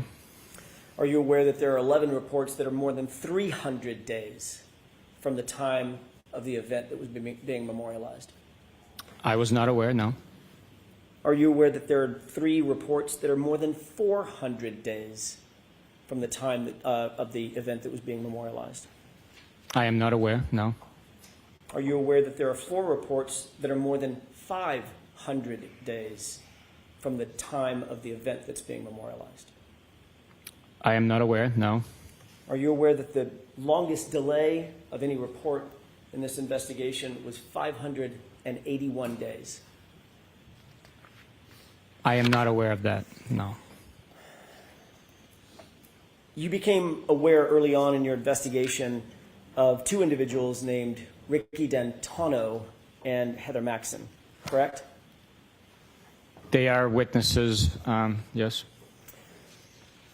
Both Ricky D'Antano and Heather Maxon, you learned, were outside 34 Fairview in the early morning hours of January 29th, correct? We did learn within our investigation at some point, yes. And you learned, Sergeant, very early on in that investigation because you interviewed Ryan Nagel in February of 2022. It was just days after the event, correct? I'm not sure of the exact date.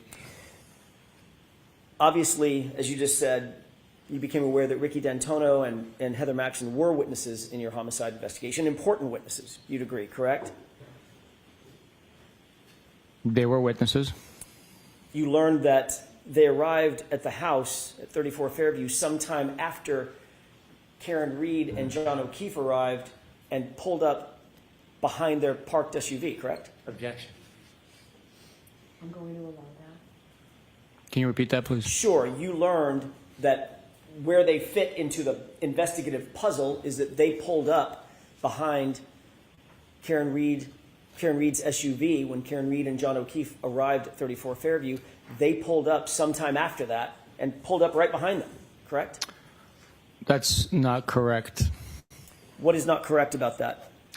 They arrived simultaneously. Karen Reed took a right onto Fairview. They yielded to them and followed towards 34 Fairview, stopping at the driveway as Karen Reed proceeded further up. Did you listen to the testimony in this case up to this point? No. There's a sequestration order, correct? Correct? Yes, yes. Which means you can't listen to the testimony of witnesses, eyewitnesses who are testifying in front of these jurors. Correct, yes. You don't know how witnesses have testified from that witness box in front of these jurors, correct? I have no idea. Okay. So your information is that they pulled up simultaneously, correct? Objection. Is that what you just testified to? That's my memory from what the interview produced.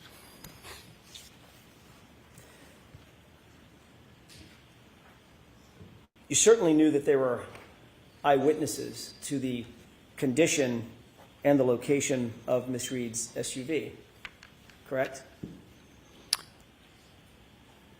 Yes, from their interviews, yes. And you also are aware that they would have been in a position to see the occupants of Miss Reed's SUV as they were behind it and then pulled around it, correct? Objection. Sustained.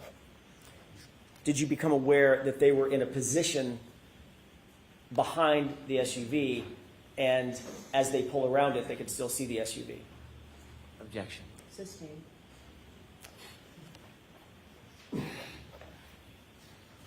You knew what potential role they played in your investigation as eyewitnesses, correct? Generally? When we interviewed them, when we learned of their existence, when we interviewed them, we collected information based on their recollection. Okay. My question was, you're aware that they had a certain perspective as it relates to the SUV that night, the early morning hours, right? Based on their interviews, they had a perspective with the brake light being on constantly. I'm not asking you what they said. I'm asking you if during the course of your investigation you learned that Ricky D'Antonio and Heather Maxon had a perspective. They were eyewitnesses to certain things. As Yes. relative to the SUV, right? Yes.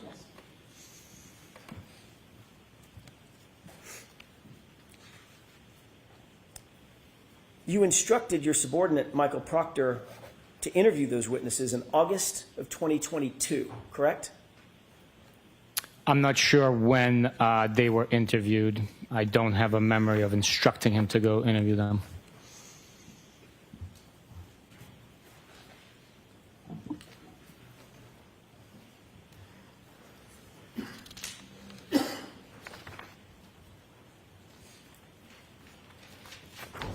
May I approach, Your Honor? Yes.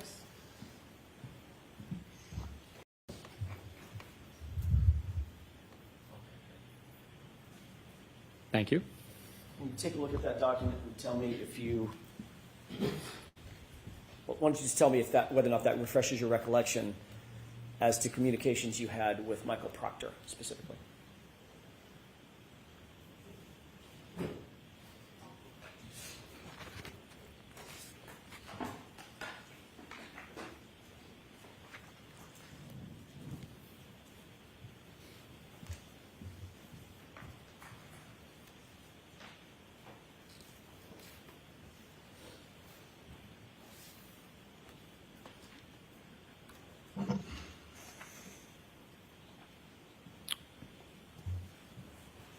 Thank you, Sergeant. Does that refresh your recollection as to a conversation, or I'm sorry, a communication that you had with Michael Proctor? Unfortunately, it does not. I will take the document at face value. I do not have a memory of having these communications, but I will take the document if it's authentic and it is true and accurate that it took place. But I do not have a memory of sending these text messages. May I approach, Your Honor? Yes. Also, my name's misspelled in there. Is that from the extraction, or where is that from? Couldn't tell you. Wasn't me. Appreciate it. Thank you. I can't take credit for that. Thanks.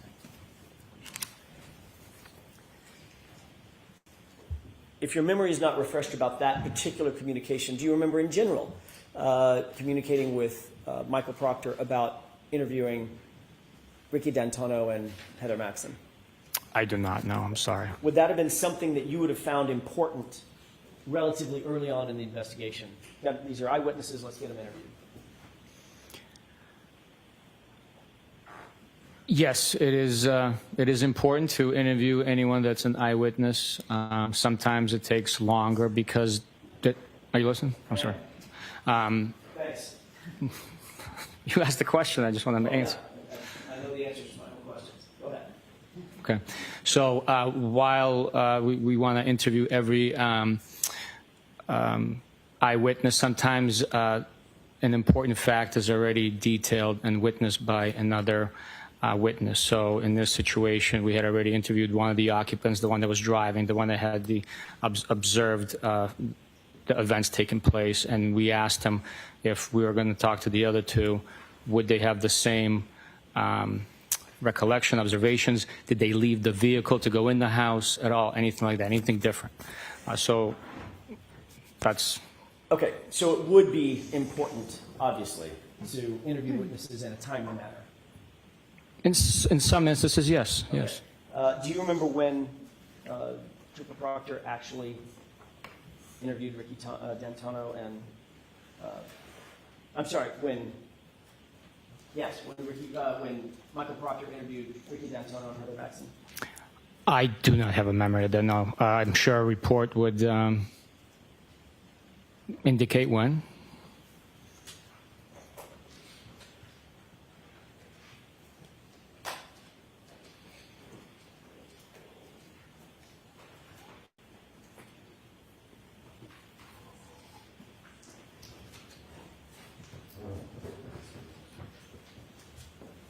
May I approach that? Yes. I may have misspoken. Sergeant, take a look at that. I thought that was a report from somebody else. It's a report from you, actually. Tell me if that refreshes your recollection as to when Ricky D'Antona was actually interviewed. Yes, this report, authored by me, was states that on Saturday, September 2nd, he was interviewed. What year? 2023.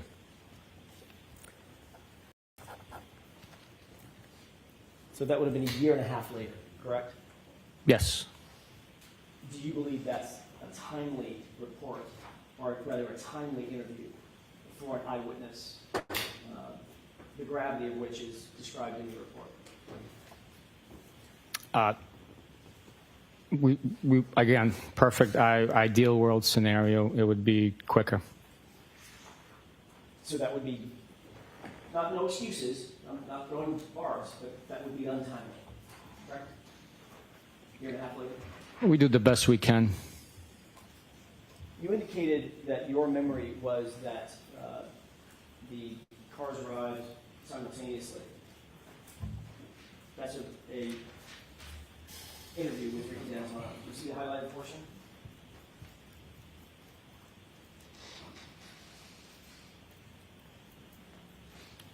I see it. Ricky D'Antona actually told you that the car was Objection. parked, correct? Objection. The objection sustained. Your Honor, may we approach quickly? Yes, can I see that, please?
May I, Your Honor? Yes. Thank you. Isn't it true that when you interviewed Ricky D'Antonio, he indicated that upon their arrival at home, 34 Fairview, quote, a dark-colored SUV was parked in front of the home facing up towards Chapman Street. That's what he told you, correct? That's what the report indicates for Ricky's interview, yes. And in fact, you wrote this report based on Ricky's interview. I wrote that report, yes. Thank you.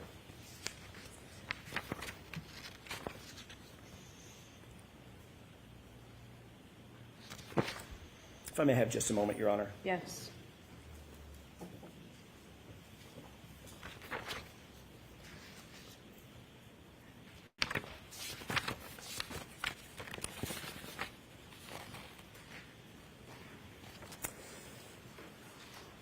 Your Honor, I'm just about to start. Why don't we come to sidebar now from? Sure.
Jurors, especially as this moves along, I think it becomes more important for me to talk to the lawyers about scheduling to give you some idea on how we're doing. I can tell you that everybody's in agreement that we are right on schedule. So we're not behind schedule.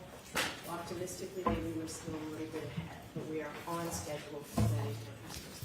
Monday, I'm going to ask you all to come in at 10. So we'll start at 10 o'clock on Monday, and we will go a full day Monday. We'll leave every day next week. We'll use a full day.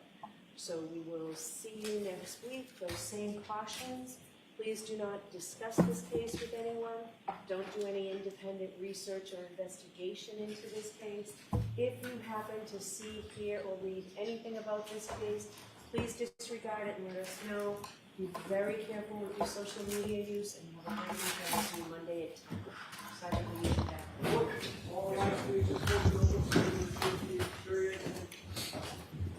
Goodbye.